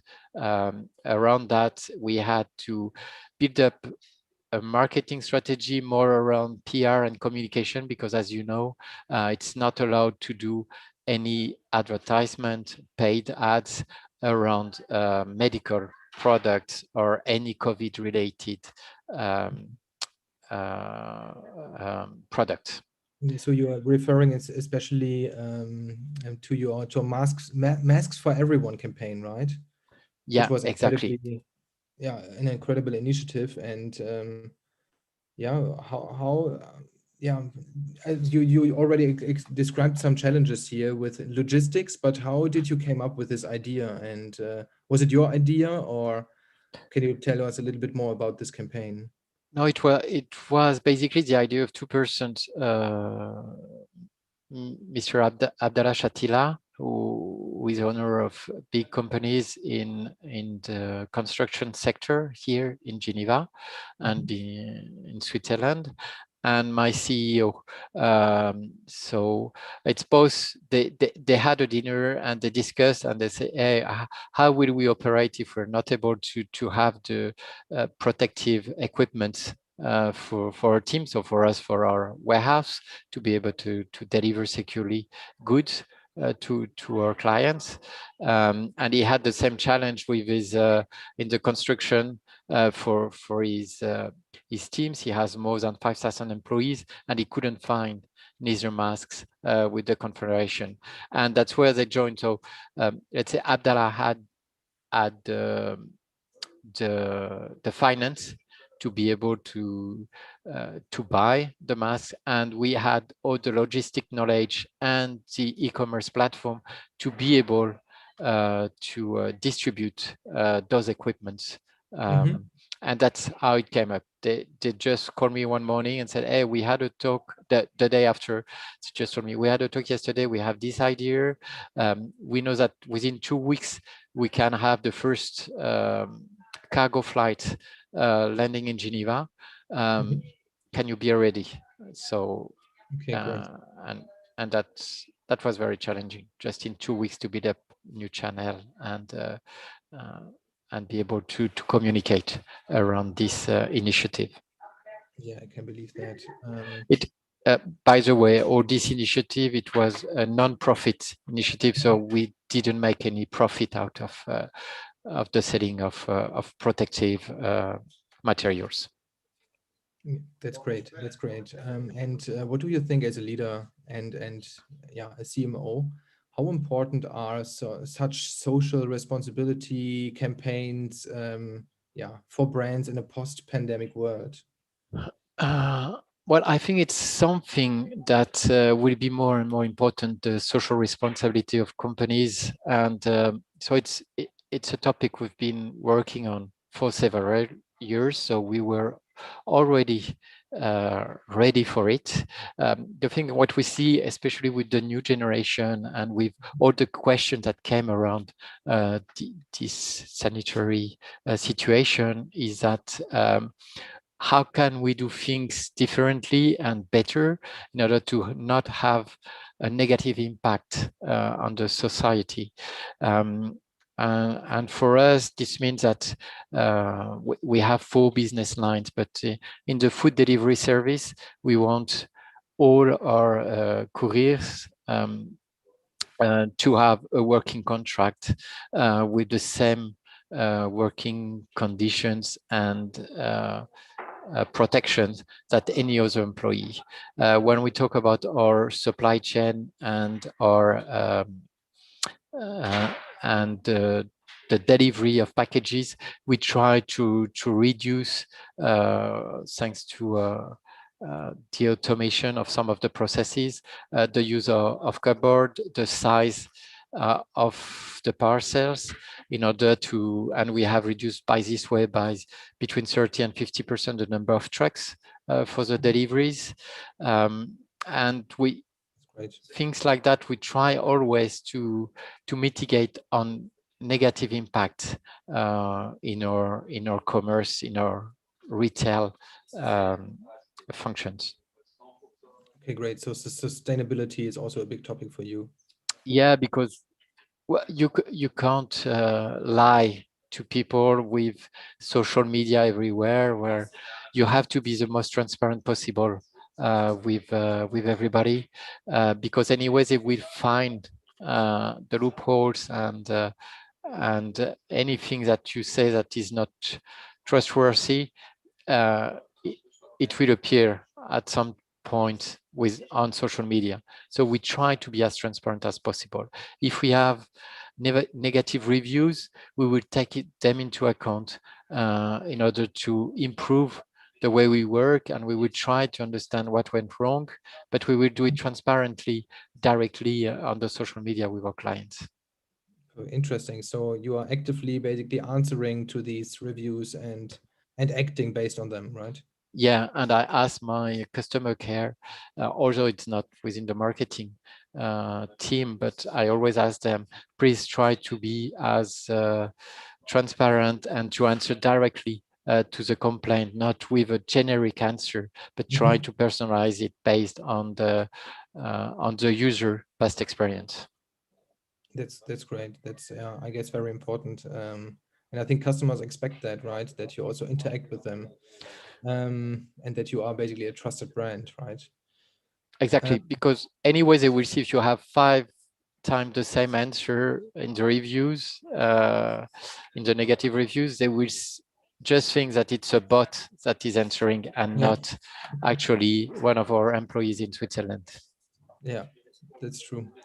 And yeah, saying that, I think as a pure play e-commerce company, you've been dealing with a new reality, I would say for you, new reality of online shopping for years now, right? Where many traditional, I would say, brick and mortar stores are now just trying to catch up. What's your top advice for these marketers adjusting their strategy, digital transformation to support growing e-commerce or D2C efforts online? What's your advice to these companies? First of all, you have to think mobile first. That's super important today. And it's always difficult for me to explain to the board members when you present a new platform or some changes, they will tell you, oh, but on the computer, you should do like that on a desktop, because you always do your presentations on a desktop. And then I always show them, no, look, 87% of the traffic is on mobile phones now. So we have to think mobile first, and then we will adapt it to the desktop format, but don't do the contrary. Do something that is wow on a desktop and not a good experience on mobile. So that's the first thing. The second thing is we are reluctant to be on most of the marketplaces because we think that there is no differentiator, and it might kill your brand. If you're a retailer, if you're a brand, that's different. But if you're a retailer and you're on all the marketplaces, then you would only compete on the price on these marketplaces and not on your service. The third thing is try to automate as much as possible, but keep your teams focusing on personalizing the experience. Keep having some people directly answering. Chatbots are great to simplify some of the experience, but at the end, you should always propose to have somebody live talking with your customers. That's super important. That's, let's say, the three first things I would recommend at first. I mean, for me as basically providing a customer intelligence platform, personalization is also very important for a lot of our clients, right? Making the customers the right next best offer, next best action to better understand customers. What role is playing personalization, customer centricity for you and for your strategy in the future? Well, for us, part of the personalization is also the ability in real time to mitigate a spammy attitude. So for us, it's if we reach somebody with one channel, we will try not to reach him again on the same day, on the next couple of days, on another channel. We already try to have, let's say, a kind of CDP, which is, I think, what proposes your company. But we really try to understand what are the different touch points and to limit those touch points. And it's really what we've done. We reduced by 30% the volume of emails we send out to our customers, just because we have merged some of these emails. For instance, if you subscribe to a brand alert, so when we talk about personalization, for us, it's always with the consent of our customers first. We want to be transparent on that. So instead of trying to understand what are their favorite brands, we just ask them, do you want to receive an alert whenever this brand is online, is coming online with your flash sale companies, or a brand will be online from 1 to up to 10 days, and then it won't be back maybe in a couple of months. So people can register in order not to miss the flash sale. And if they register, they will receive the alert on the day the flash sale is sent out, but they won't receive the normal newsletter in that day. We'll just add the content of the newsletter right after the alert. So it's some very simple things. But at the end, when people were receiving up to 5 emails before, because they had 3 brand alerts plus the newsletter plus maybe a purchase confirmation, now they just have 2 emails. The brand alerts with the content of the classical newsletter and the purchase confirmation if they buy. We had also some life cycles around. When you have your purchase confirmation the day after, you had for 30 days free shipping as part of our customer program. the same this free shipping email has been included in the purchase confirmation. So the idea is really to limit, and that's one channel. And if you receive this newsletter, you won't receive push notifications on your app. Even if you have subscribed to both, we will just try to limit the number of touch points in order not to be spammy, because I hate it as a person. So I just apply to my customers what I consider as intrusive and spammy on my site. So frequency capping is a important topic for you, and really just communicate in a personalized way when you need to, and basically just offer the right things and not all the different things to your customers. Exactly. And just offer them in via this channel that could work for this customer as well, right? Yeah, on the CRM, I have the full control, and it's true that frequency capping, it's problematic for me when we go on other channels like display channel, because there today I don't have a full CDP that allows me to handle those display channels. So I use third-party solutions, and I don't have the control. It's a black box for me. I can just limit the budget, but I can't limit the frequency. I can't put a frequency cap on the display campaigns. And I know that on some of the remarketing tools that we use, if their algorithm considers that there is a great chance for this person to buy it in the next days, there is a high propensity of purchase in the coming days, they will put a lot of marketing pressure. And for me, that's very difficult to accept it. But that's some of the limitations we have today with our internal solutions that we use with the different tools. You need a more holistic view on your customer, basically. Exactly. Not a holistic view of my customer, but more control over my different marketing touch points, especially the display ones. Yeah, understand. And let's talk about your team. So how's your team structured? So it's structured in three different teams. We have the retention marketing team, who will be in charge of all the existing customer database. We have the customer acquisition team. So it's, let's say, the performance marketing team, where their role is to acquire new customers or reactivate past customers, lapsed customers that have not bought over the last 12 months. And we have the creative design team, let's say the studio, where their role is more to work on our brand image and trying to bring some fun in our marketing. Okay, I like the way you structure your team, because you do it a little bit based on the goal, right? You say you have some people focusing on retention, some people focusing on acquisition. Exactly. That's an interesting structure. So you are not basically structuring it functional, right? That you say you are doing, I don't know, search, you're doing display, you are doing CRM, but you really focus on the different goals, right? Exactly. One team is in charge of spending money. That's the performance marketing team. I will ask them return on investment. And the other team is working on the client lifetime value. And their role is to increase the number of repeat purchases per year per customer, and to avoid churn. So it's a little bit customer relationship management, CRM, and performance marketing. This is basically the split.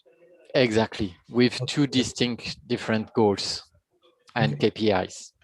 Got it. And what do you look for when you hire new marketing rock stars? What are the main skills that people should have? Agility and the capability to say, I don't know, and I want to try something new. The curiosity, let's say. But it's very important for me to accept, for people to say that they made mistakes, because that means that they tried something, so that's good. But to be able to monitor the KPIs in order to quickly identify the mistakes they made and be able to learn from that and adapt very fast the strategy. That's what we look for. So usually somebody who tells me that he knows everything and he is a guru, it will be very difficult for me to integrate him in the team, because maybe he won't accept to be challenged or to try new things. We always want, if we see something new, we want to try it very fast, to be one of the first to try it on the Swiss market and see whether or not it works for us. If it doesn't work, we switch to something else. So it's really, this agility is super important. Cool. Yeah, I think so. Especially in this fast-moving world, right? Yeah. And e-commerce business. I'm pretty sure you're working from home, or most of I think you are not working from home. You are in the office, but I think your team, most of the team members are working from home. I think technically, as an online or e-commerce company, it's working well for you. But how about the spirit, or the I would say the collaborative team environment and team spirit? How does it work in the home office when you don't see each other live for such a long time? It's more difficult, let's say, to exchange ideas and try new things, because we don't hear each other. I love, we are in an open space, and we moved to a new open space because we want everybody to be together in order to hear what the other services are talking about, what are their topics, some challenges they have, because this can have an impact also on the marketing and the way we interact with our customers. So this, we missed it during the lockdown. And that's why I was super happy. And as soon as I could come back to the office, I came back to the office, just to be able to easily exchange and listen to all these different aspects of the business. It's super important. And that's what we miss the most. So virtually, you can't do anything except organizing conference calls. There's not a lot you can do, but whenever we can, we ask our team to come at least once a week, if it's possible for them, in order to be able to exchange and work together. Okay, that's great, and I think that's very important. But I think what I experience as well is that the culture is getting lost a bit, right? Especially when you have new hires in the team that you never met basically live, right? In real life, it's quite hard to adapt to catch up with them and to adapt the culture and spirit, right? Yeah, especially in a fast-changing company like ours. Yeah, it's very challenging. I have a new colleague who started in February. So fortunately for him, lockdown was away 3 weeks after in Geneva, but still he hasn't met all the team yet. And I try to be as present and talk to him as much as possible, but I know it's challenging for him, and he doesn't know yet the full spirit of the company, because we didn't have any team building event yet. Normally we have 2 to 4 times a year team buildings within the company with all the employees, whatever the role you have in the company, we all mix together. A nice thing in this new office is really focused on the employee experience, and we have a unique cafeteria for all the different offices. Either you work at the warehouse, in the marketing team, or in the IT. We have some times where we can all meet together, and it's great to be able to exchange and be seen all together as peers. And you can't do that, unfortunately, virtually. Yeah, that's true. And what do you think? How will this this way of working home office remotely and so on, how will it develop? Will people be in the office in the future, or just half of the people, or just 2 days a week, or what do you think? It will depend on the vaccines and what we learn from live let's from assume this everything will be fine, but COVID. still, But we don't know. But I think what has changed, the main change, is that we were not great fans of having home office. Already it wasn't in the company culture, and that completely switched. And I know that in the future we will let people have 1 or 2 days at home, which wasn't the case before. I think that's the big change for us. It's really completely changed the way we were able to work all together. Yeah, that's true. I think, I heard that from kind of a lot of companies, that home office was not that the companies were not a fan of home office in the past, but now it's quite the new normal, right? Yeah. So we are now nearly half into 2021. What are your big marketing projects for the second half of the year? So for the second half of the year, the big marketing project that we have is, let's talk about, like, we are structured in the teams, in performance marketing teams. It will be to test new marketing channels, new performance marketing channels. We see that Facebook, Instagram are less and less performing. So trying to see whether or not on the new social medias like TikTok or on some other social medias that we were not working actively on, like Pinterest, if there we can try to find some new audience for us. So it's really test new channels. We'll try to beta test all the new Google products. Especially we want to see how it performs with the free listings on Google Shopping. And the last thing for performance marketing, it will try to set up some dedicated algorithm to adapt in real time the CPC based on the expected performances of each product.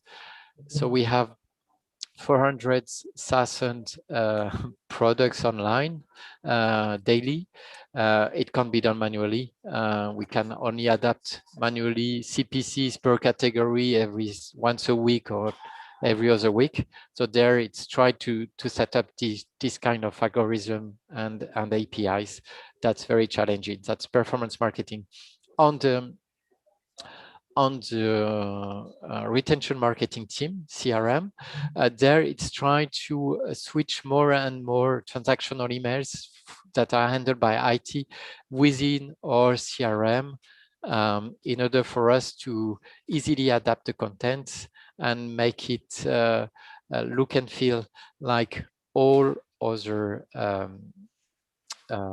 emails or communications that we send out, trying to have always the same look and feel, either it's a transactional email or a marketing campaign.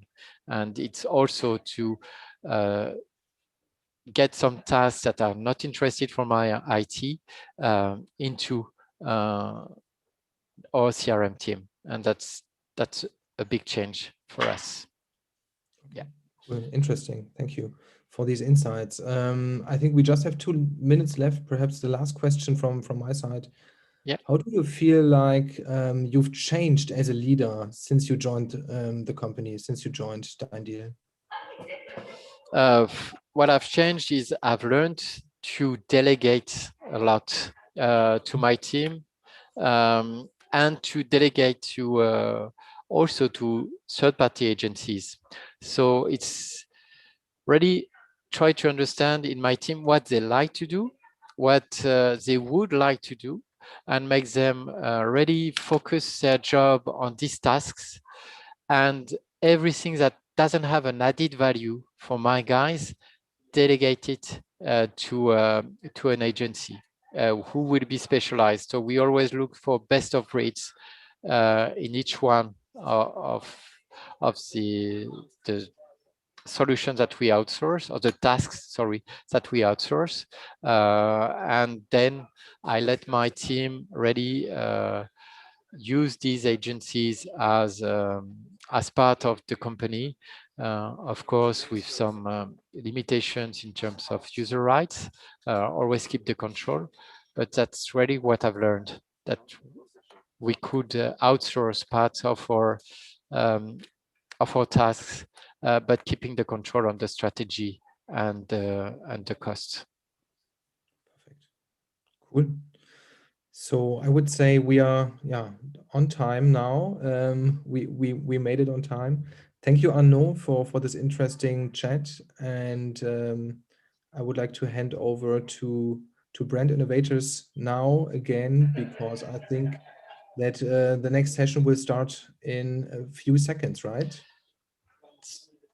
Thanks a lot, Stefan, and looking forward to talking to you about the OTAP in the future, because I will need a CDP maybe next year. Perfect. Yeah, I'm happy to do that. For the challenges I mentioned about display and marketing pressure. Sure. Happy to do it. Thank you so much, Stefan and Arnaud. Arnaud, if you don't mind, I was going to ask you one extra question that didn't quite make it into the session. Yes, of course, Lisa, you're welcome. Would that be okay? I talked about added value and your teams really defining added value and focusing on those tasks. I wanted to ask what the push and pull was between the business added value and the individual value, and how do you make those decisions? It's ready to see the time they spend and how much revenue it will generate to the company. It's really what I look at. And so some of the tasks we really can automate. And for them, the more we automate, the more control we need. And that's where it's very important. In the added value, it's this analytics part, understand on a daily basis, every morning, twice a day, whether or not we're doing good. And if we need to adjust something, adjust it very fast. But yeah, the added value is really focused on return on ad spend for performance and on other KPIs for retention marketing. Yeah, testing and learning quickly has been a really good theme today. So it's been really interesting to hear you talk about. I think the thing that I found incredibly powerful was when you talked about automation and the drive towards your business target, but at the end, if it isn't responding to a customer review, they know it and it sticks out. And I think that combination of automation technology, but you've got to have that human touch in there, was something that really came. I thought that was really interesting. So thanks you both for the session. Thank you. Great to meet you both. Thanks, Lisa. Thank you very much. Bye-bye. Thank you. Bye-bye. And I'm going to hand now to our last set of speakers. And I'd like to welcome to the virtual stage Jim Bannister, who's Chief Product Officer at Raisin, and also Boris Kaczynski. Boris is Regional President, Northern Europe at Alm. And I'm just going to allow the Zoom to start working and welcome them both. Thank you very much, Lisa. Great to be here. Lovely to see you. And I'll hand over to you. Thank you very much. So we have a session on leadership, and I'm very delighted to welcome Jim Bannister from Raisin. Jim and I have a very long history. We have met 2 days ago. And I can tell you, he's a great guy with a lot of experience in leadership and product leadership. So listen carefully to the messages he's going to bring over to you. But before we do that, we want to start, of course, with a quick intro of Jim that he does for himself and for Raisin as a company. Then I will introduce myself and Adform as a company. And then we will deep dive into leadership in the context of product, marketing, sales, and leadership as a pure management challenge and opportunity itself. Over to you, Jim. Awesome. So I'll give you a quick overview of the Raisin journey. So you have some context of where I'm coming from and where I'm sitting. It truly is a rocket ship. And that rocket ship was built by 3 former McKinseyans who were very focused, top of their game, very focused on the banking and financial industry. And they saw asymmetries and inequities, and they decided to do something about that to change the world, and did. And that distilled into a essentially a vision, what still gives us light, what is core in our DNA today, around savings and investments without barriers. And so what does that mean? Savings and investments is wealth building and management products that empower raising customers. And then there are four constituents for the without barriers. The first is, of course, our customers, where we want to frictionlessly, delightfully, and eventually intelligently guide them to the best raising financial products that match their personal circumstance. And for the partner banks, which are the ones providing those deposit products, savings products, we want them to frictionlessly and reliably be able to integrate with Raisin to adjust their balance sheet. That's the reason they're offering these products. They're any kind of deposit product, whatever territories and whatever currencies they choose. And then our distribution partners, there we have big partners, N26 is one, for example, that want to integrate Raisin products into their offering for their customers to retain those customers and generate incremental revenue.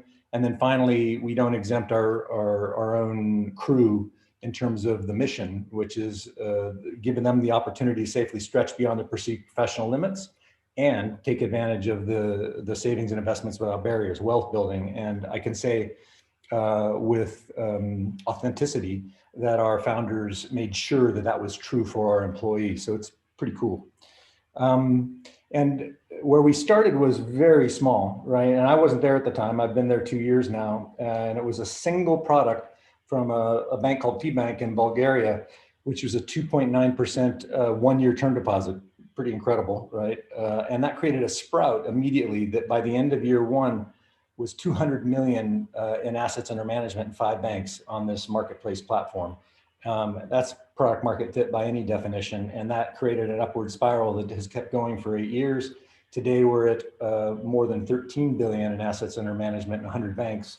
And there is an engine that drives this. And I know I'm mixing metaphors here. I got propellers and rocket ships, but they all create lift. So bear with me on that one. And essentially the engine is that we provide a platform where banks can provide more and competitive offers that attract customers who want to put their money into a pan-European deposits marketplace because they may not be able to find a reasonable place to put their money in their home country. Now they can find it pan-European. We're also now in UK and we're moving into the United States.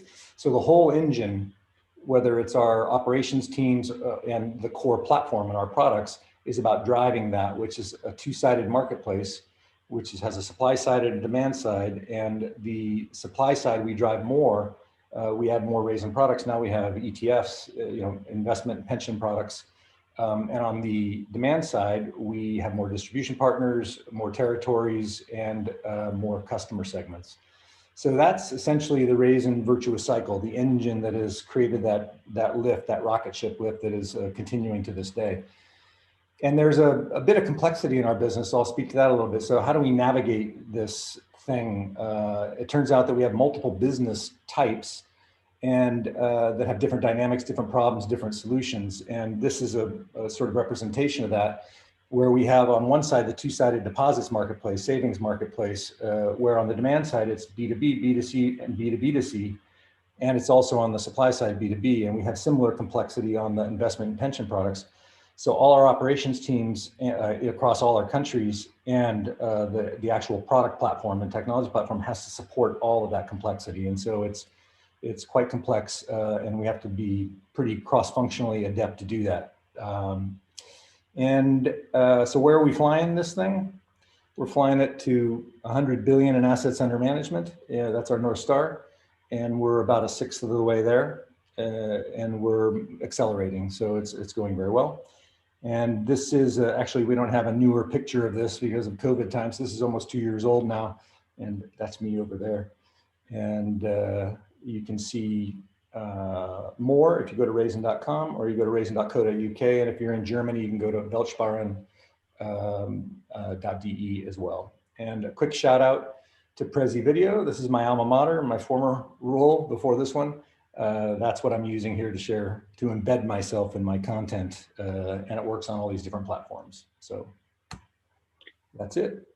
Great stuff, Jim. Thanks very much. And maybe before I introduce myself in that form, which will be faster. But I would like you to say a few words about yourselves, because we have now learned everything about Raisin, but give us some insights who you are.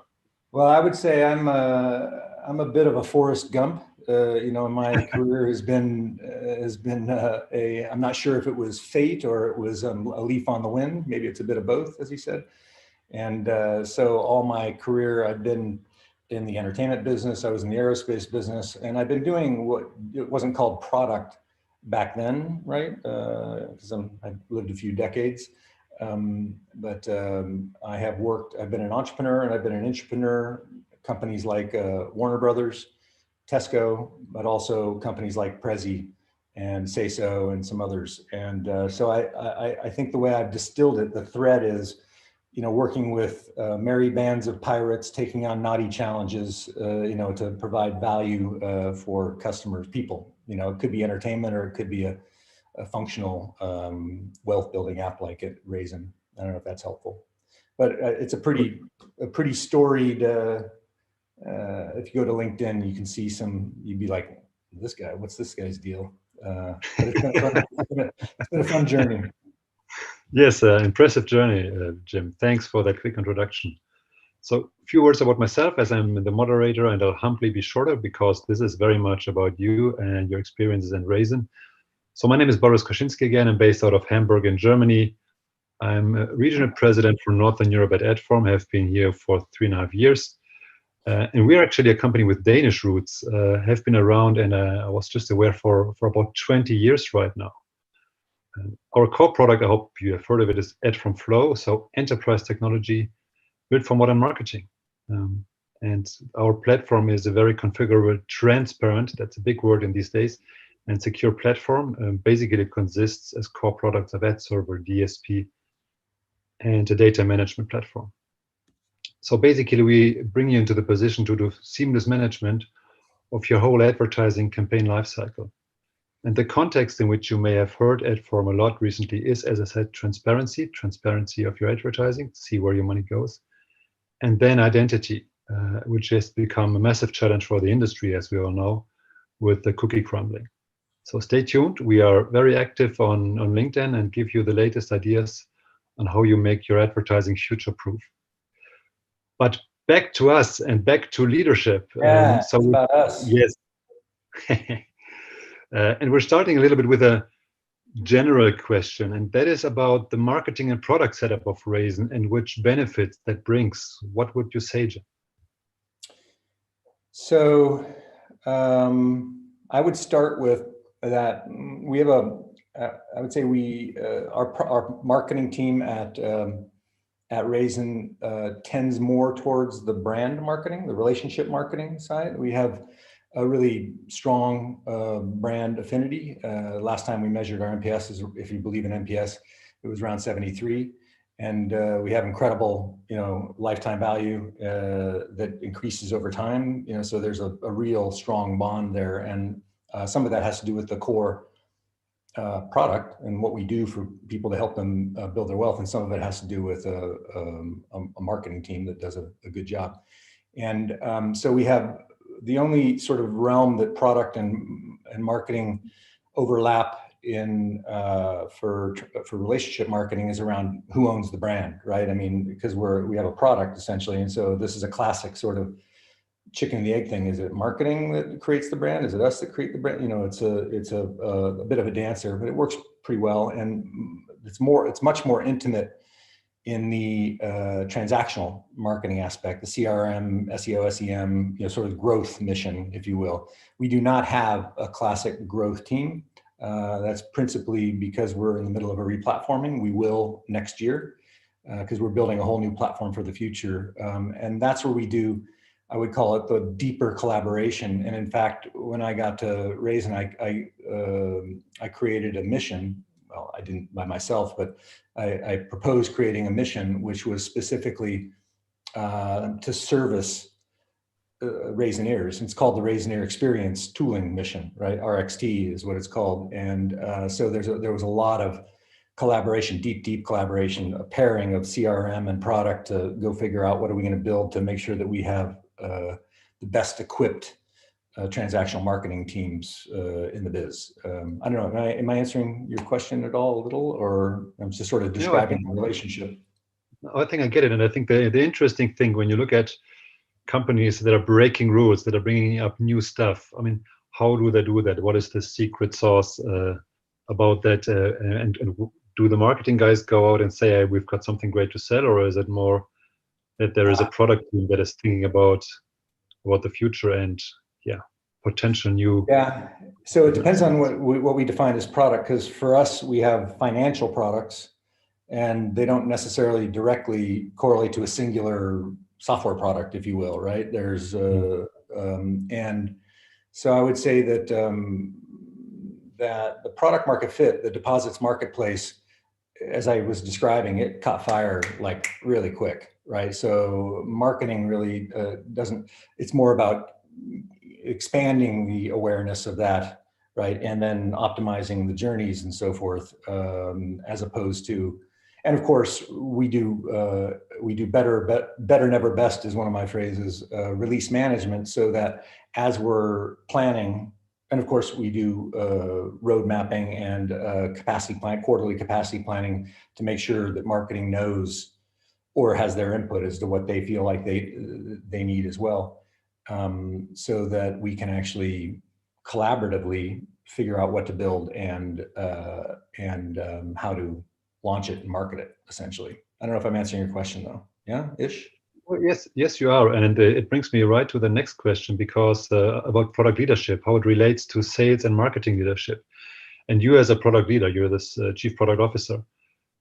What do you think about what makes a strong marketing and sales leader? Because these are the guys you got to collaborate with and that you have to make successful, and they have to make you successful. Yeah. It's a good question. I don't want to be flippant about the answer. You know, ironically, as you're saying that, I'm realizing that Burkhard, who is our CMO, and I have never had a conversation about leadership, right? I mean, ever, right? In fact, though, based on evidence of how he treats his team and how he treats our team, most of his interactions with my team are with my team. Most of my interactions with his team are with his team. And for me, that's a really good thing, right? That's a really strong thing. It's a more osmotic, I guess, less, I mean, we do this, at the C level, we do the long-term planning, you know, setting objectives or curating objectives and so forth, and figuring out what the long-term strategy, amongst other leadership, functional leadership and P&L leadership. We've never had a conversation about leadership style that I remember. I don't know, Burkhard, if you see this, if I forgot, I beg your pardon. So I would say that he and I work more on the OKR and capacity planning and road mapping level. And even then, our teams are working very, very, very tightly. And my sense is, even though we haven't had that conversation, is that he has a similar, you know, empower the teams, give them autonomy with accountability, and, you know, let them go. How does it work at yours? I mean, because, you know, you and I were joking the other day that that we're sort of the mongoose snake. There's natural friction between sales leaders and product leaders, or marketing leaders and sales leaders and marketing leaders, and not so much between the leaders. I mean, there's a natural tension there. How's it set up at Adform? Yeah, I think it's a very fair question, because the industry we are in is extremely challenging and provides a lot of opportunities. And what does it mean? We have a number of big customers that, of course, have always good ideas and good feedback, truly good feedback on how to improve our product. So you have to find ways to bake this client feedback in and to prioritize it in. At the same time, you have a product vision, right? That you want to realize. And so the idea is, where do you bring the product? When you know that, right? When you're a small customer company, you're very often driven by the input of your few large customer, and bring that in to make them really happy. And then there's the step where you evolve, and we've gone quite past that. So there is this product vision that you have to always pursue and make sure you bring into play. And then there is, of course, external factors, which sometimes come as a surprise, sometimes not. So what I said, for example, about the cookie crumbling, right? So how are we going to do audience marketing in the future, given that Firefox, Safari, and now also Google are crumbling the third-party cookie. So these are things that are happening in our environment and that we have to bake in. And we're naturally we luckily anticipated this at the very early stages, but of course you have to bake that into your planning. And you always play in this So it's like balancing the tactical needs of what's in front of you, as well as curating the signal and making sure you know where you want to go, to making the big bets, et cetera, and then balancing that. Is there some process or ceremony or framework that you guys use to do that? How do you do that? So yes, we have a very clear framework. We have a product steering board that is deciding about the overall direction. We obviously have a roadmap that we're sticking to. And it's rare that we are surprised by trends, obviously. It is more that these marketing trends come in and then make us build our product and development activities. What's the composition of that product, that board? It's the product guys, it's the developers, it's our COO, who is very much in charge of the whole sales and servicing organizations. It's obviously also marketing as more as an executional role. So these are the guys, and then we also have a level where then the regions that we consist of 4 regions have a say and provide steady feedback to make sure that we have both the customer feedback all in and the vision being taken care of as well. Yeah. So cool. Interesting process. And one of the things I have to say, this is the fun part of being in a European company. I've been working for a number of US companies as well, and there, of course, you're much more far away from product management. And for these companies, the balance is more, okay, we have our home market in the US, which is huge. How do we make sure we are also serving the Europeans? And for us, it is being we are the core region of Adform, so that's of course a much more comfortable role to be in. Yeah. What we want to talk about leadership. I beg your pardon? Go for it. I just wanted to just quickly summarize. So the framework we use to collaborate right now, we don't have a product board, although it sounds like we're very much set up like you. One of our co-founders, our COO, is responsible for operations and technology and product, right? So there is that kind of thing. So we have a sort of a de facto board, I guess, in the MDs. We have 4 MDs as well. And the way we do it is there's a ceremony framework for every sort of time frame. Right, there's a long-term strategy. There's a 1-year rolling roadmap, a 12-month rolling roadmap that gets refreshed. Then we have a 3-month capacity planning, which is about resolving dependencies and conflicts and figuring out how to match supply and demand. There's a demand for what we want to do, and there's only a certain supply of capability. And then, of course, we do sprint reviews, and we do monthly check-ins on all those things. So, yeah, just sounds very familiar. Yeah. Let's go to the next chapter of our conversation. So far we have been with product, etc. But I mean, leadership. So you're a very experienced leader, Jim. How would you describe your leadership style? What's your leadership style? So, it's changed over the years, of course. When I was a youngster, it was more command and control. I know better. And, I thought I was quick in these things, full of myself, et cetera, et cetera. And sometimes I end up with confidence, but the way I describe it, Boris, is that now I have very high confidence in my pattern recognizer, right? Super high confidence in that something's wrong, or so there's an opportunity there, or that kind of thing. But as soon as all the possibilities collapse into a single choice, then I have very little confidence, right? I'm constantly questioning it, thinking about it, making sure that I'm, checking in on it and so forth, or helping others do the same. And so over the years, it's evolved into what now I call contextual leadership. So there's all manner of leadership styles, from servant leadership over here to command and control and surgical, things that you need to do, and everything in between. And the truth is that I found, anyways, that every one of them has a place, a role. Sometimes the most compassionate thing you can do for a team or a company is command and control, surgery, not therapy. Sometimes you don't want to do that all the time. If you're operating on the patient all the time, you're going to kill the patient, and nobody's going to want to work there. But sometimes it's the most compassionate thing to do. So basically, I work on better understanding when the right mode of leadership is required. And that's the thing that I practice the most. And it's alchemy. It's not perfect. It's not a science, but that's it. I would say that the second one is I treat the team as my product, right? So I love treating the product as my product, but I can't, right?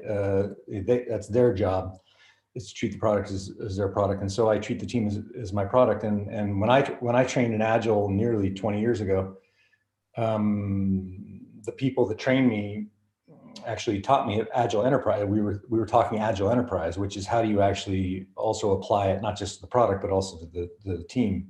It was pretty inspired back then. And that's what I do, right? And so our whole crew sort of does that. So we're pretty candid about our ceremonies. We set OKRs for improving ourselves. We, do the same kind of ceremonies. We do the retrospectives. We take them seriously. We distill action items, et cetera. So treating the team as a product allows you to step up and go to the meta layer, periodically and say, how can we be better? And it lets us off the hook too, because then we can say to each other, well, why don't we try this for 3 months and see if that works better? It's never permanent. It's not like this massive, well, sometimes it's permanent, but it doesn't feel permanent. Then the third thing I think I would say is that I'm a visual leader. I love communications, from metaphors to Miro to Prezi to whatever. It's just one of my things. And many of my crew are way better than me at it these days.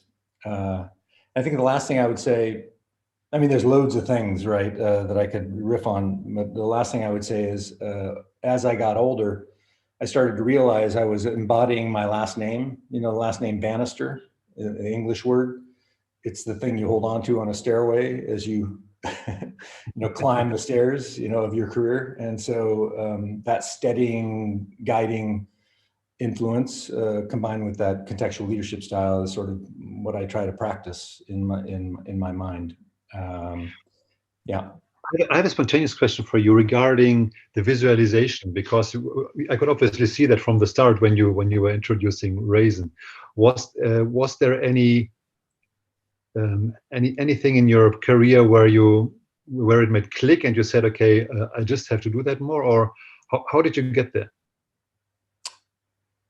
Yeah, I always had a natural curiosity. I as a youngster, my physics degree was in optics, right? So it was all about light interacting. I was always attracted to it. And then I ended up building, in my first job for a company called TRW, it was an aerospace company. Computer graphics was just starting at the time. This is the 1980s. And so I'm like, oh, I want to do that. And so I ended up being able to start what's still there today at this company called the Engineering Visualization Center. And we did animation of really esoteric and hard to understand concepts. And so it started very early in my career, and it was just a thing. I'm actually working with one of our lead Scrum Masters right now. He showed an interest in, I'd like to learn how to make these mini videos and do these things, and I love that. So that's one of the things that anybody who wants time to learn how to do visualization, there's no better form of communication. And impedance matching is what I call it, right? So people can consume more effectively. Yeah. Did I answer your question, Ish? You did, and I can see it from my company. If you have something to present to the board, you visualize things and you get the message across, and they eat it very, very quickly. So I think it's a very, very efficient tool, both in presenting results, but also in so what do managing. What do you use? You're on the Microsoft stack, right? So you come on, yeah. I'm not good at it, honestly. But what I force myself is to use more graphs and images, etc. But I'm a complete amateur compared to you. But if you just put numbers on the board, normally the message isn't seen. You have to describe the message, and obviously it's a different ones when you allow people to use their eyes immediately. Yeah. But coming back to the topic of leadership, you were also mentioning a couple of behaviors where you were saying, okay, these are key behaviors that I'm applying and that you're also expecting from your leaders, right? Yeah, that's true. That's true. I'd be curious to see what yours are too, frankly, especially given you have a different context. And actually, that's the first one is I tend to go to C words for some reason. I don't know if there's something to do with the English language, but the first one, and probably the most important one is for me is curiosity. Be curious is literally a practice. And when you're curious, what I found over the years, even if you're feigning it, right? Even if you're not curious at first, eventually what happens is your ego tends to drop, right? And if everybody's being curious, then it becomes a much more convivial kind of engagement. And so really be curious is a thing. So for example, a stakeholder comes and says, make it blue. And you say, well, tell me why you feel it needs to be blue. I mean, just really be curious. Why does it need to be blue? And then keep peeling away at that. And that curiosity is critical for me and a product person. The second one is context. Again, another C word. And context is, it relates to curiosity, of course, is because everybody's got their stuff, right? And especially in cross-functional teams, if you as a product person or an engineering lead or whatever aren't curious, aren't seeking the context of the other, how is this, for example, sales, right? Boris, we talked about this a little bit, is that sales is slogging around on the front line. And I've done sales. And so I know what it's like to be beaten down because the product failed in a demo or it doesn't have what they need. It's just like, it's a slog, it's brutal. And it's embarrassing sometimes. And product people and engineers don't have to deal with that really, right? And so that kind of curiosity and context, understanding the context, what's going on in that space and what do they need, leads to the third one, which is compassion. And compassion for me is not empathy. Empathy is more passive. Compassion is more active, right? It's about actionable empathy, right? So it's like, I feel you, man, and I'm going to do something to help you. I'm going to see what I can do to help you, right? And then the next one I think would be give credit, don't take credit. That literally is a practice. It drives me crazy. It's one of my, next to customer service treating me badly in any company. That's the one, where people taking credit, even if they deserve credit. It's like, that's for others to give, in my opinion. It's not for me to take credit. That's just a slippery slope that goes down. And then the next one is amplification. Amplify everything. And I use the word amplify, not communicate, because for me, amplify implies filtering signal from noise. Explain that. So, yeah. So when we work in cross-functional teams, when we're in the heat of battle, et cetera, there's a lot of emotion that comes with the signal, right? I mean, there could be really true signal about what we need to build, what the issue is, how to solve the problem, et cetera. But when, it could be ego, it could be things going on at home, whatever it happens to be, right? So for my product people, what I ask them to do is, of course, share early, share often, amplify as much as possible, and do your best to find the root signal, right? Because we're constantly looking at the 360 degrees or 180 degrees of signal coming in from all the functional units and from the product itself and from customer research, et cetera, et cetera. And then when you're talking to humans, invariably there's emotion, right? And so, be curious, try and filter that, and then amplify that to the rest of the folks. And when you do that, it's not noise anymore, because people say that actually on Slack, right? They say, or on any one of these things, they say, sorry for the noise when I do this thing. So focus on filtering signal from noise. And then the last thing I would offer is, and this is a big thing for me, is language.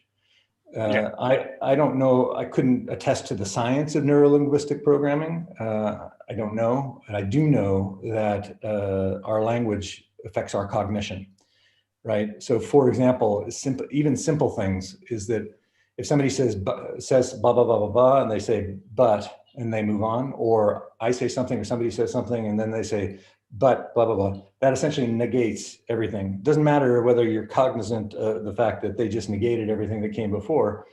And so gently asking, do you mean and, or do you mean but, right? These kinds of things are really critical, huh? Totally. Don't think of a yellow bus. What do you do, right? Yeah, precisely.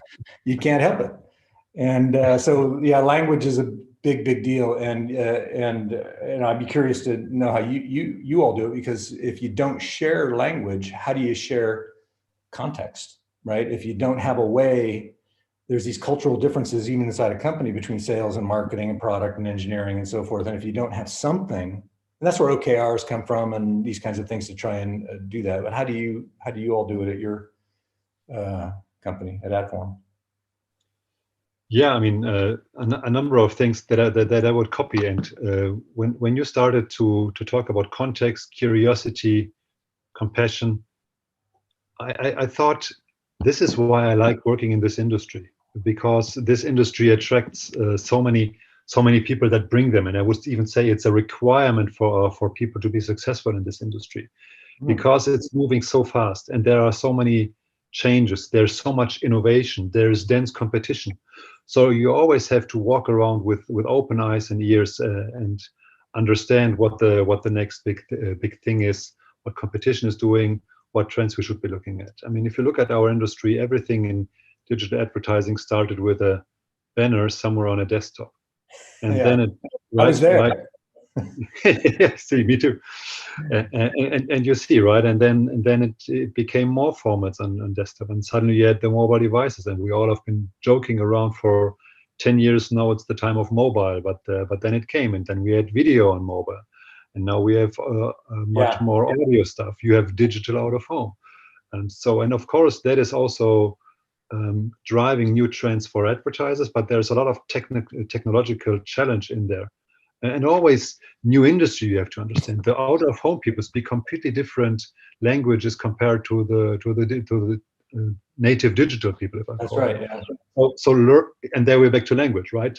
So have a good translator. Approach yourself, but also approach the expectations. So I know I don't quite answer to your question, but I think this is really fascinating about our industry, and of course it carries into our organization, because we have to be so precise and agile in order to be able to understand. That's true. So you're saying that you feel like some of the things that I'm identifying are more that people are self-selecting. Those kinds of people tend to self-select into this kind of industry because it moves so fast. It's fresh. You need to be curious. Yeah, that's interesting. Yeah, that's a fair point. Yeah. And in the interest of time, so we're 6 minutes over, but I haven't seen that we have not received any questions so far. So Brand Monitor hasn't come in yet, but that's... So if Brand Innovators don't stop, you guys just stop us, and if you don't stop us, we'll just continue talking, right? Yeah, let's go.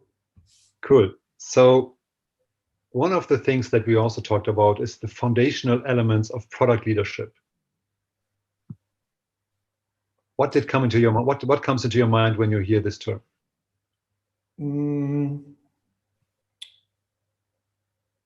You talked about the benefits of shared language. Yeah, well, I would say it's probably the list that I gave, right? I mean, that's where I'd start anyways, right? To do that. So, I mean, let's move on. Why don't we move on? Because you were raising an interesting topic. But can I share what just came up for me? So for example, of course, you go for it. Because you and I, when we were talking to each other, it's not on our agenda in terms of the questions. You and I talking to each other. We're old enough to have been to multiple places, right, and been in leadership positions. A lot of times, and this relates to the curiosity and context, right, and so forth. When you go to a new company, if you bring in, what you think worked last time or worked the last 3 times, or as whole cloth essentially, and presume that it'll just fit right in, I found with great veracity that doesn't work. Right. So, for example, what I showed that today at the beginning was a derivation of when I first started.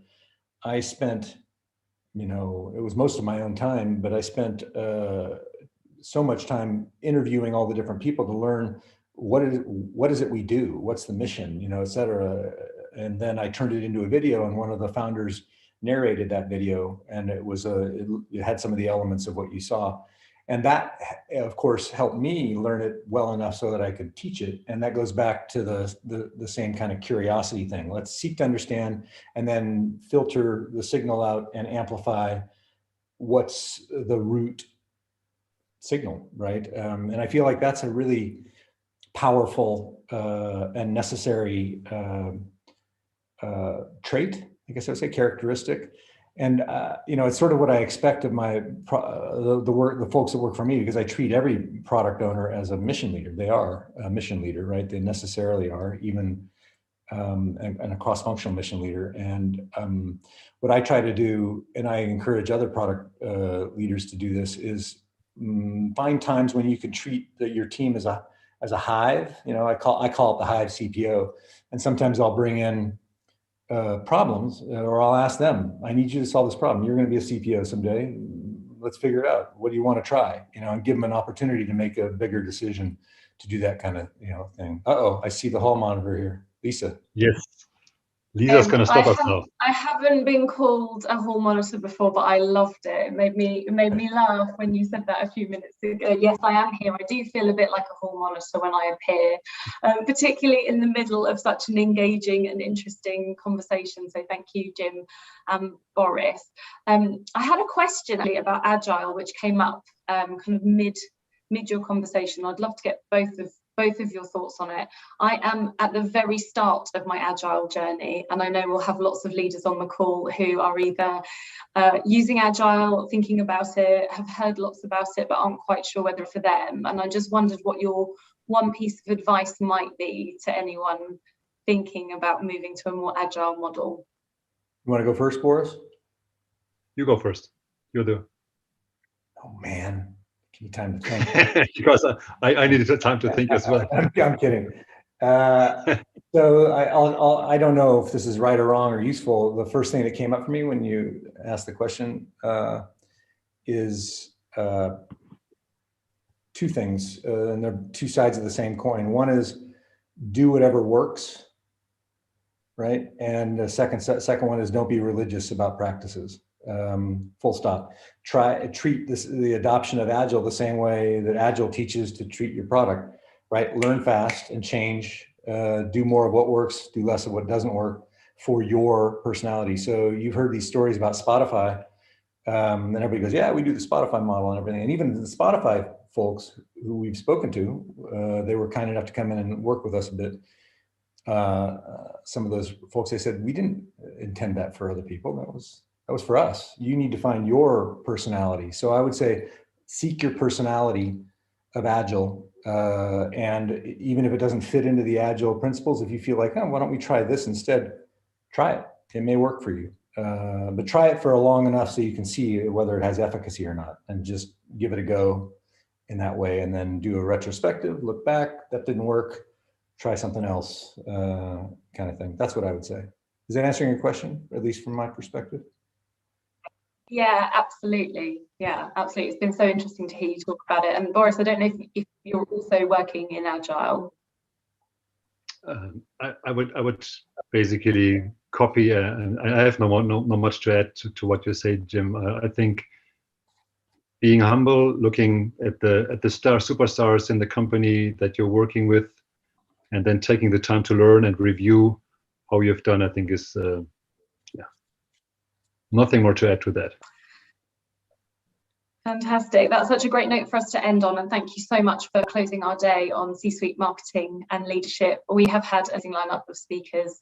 I hope everyone would agree. We started with David, if something is broken, be different. And then we moved on to Marion, who had a traffic light system for reframing a crisis, which I thought incredibly useful and timely. Arno, who talked about flexibility and culture, but remaining human. And then Jim, my favourite comment, I think, practice the alchemy of leadership. So I hope you'll agree. Fantastic speakers today.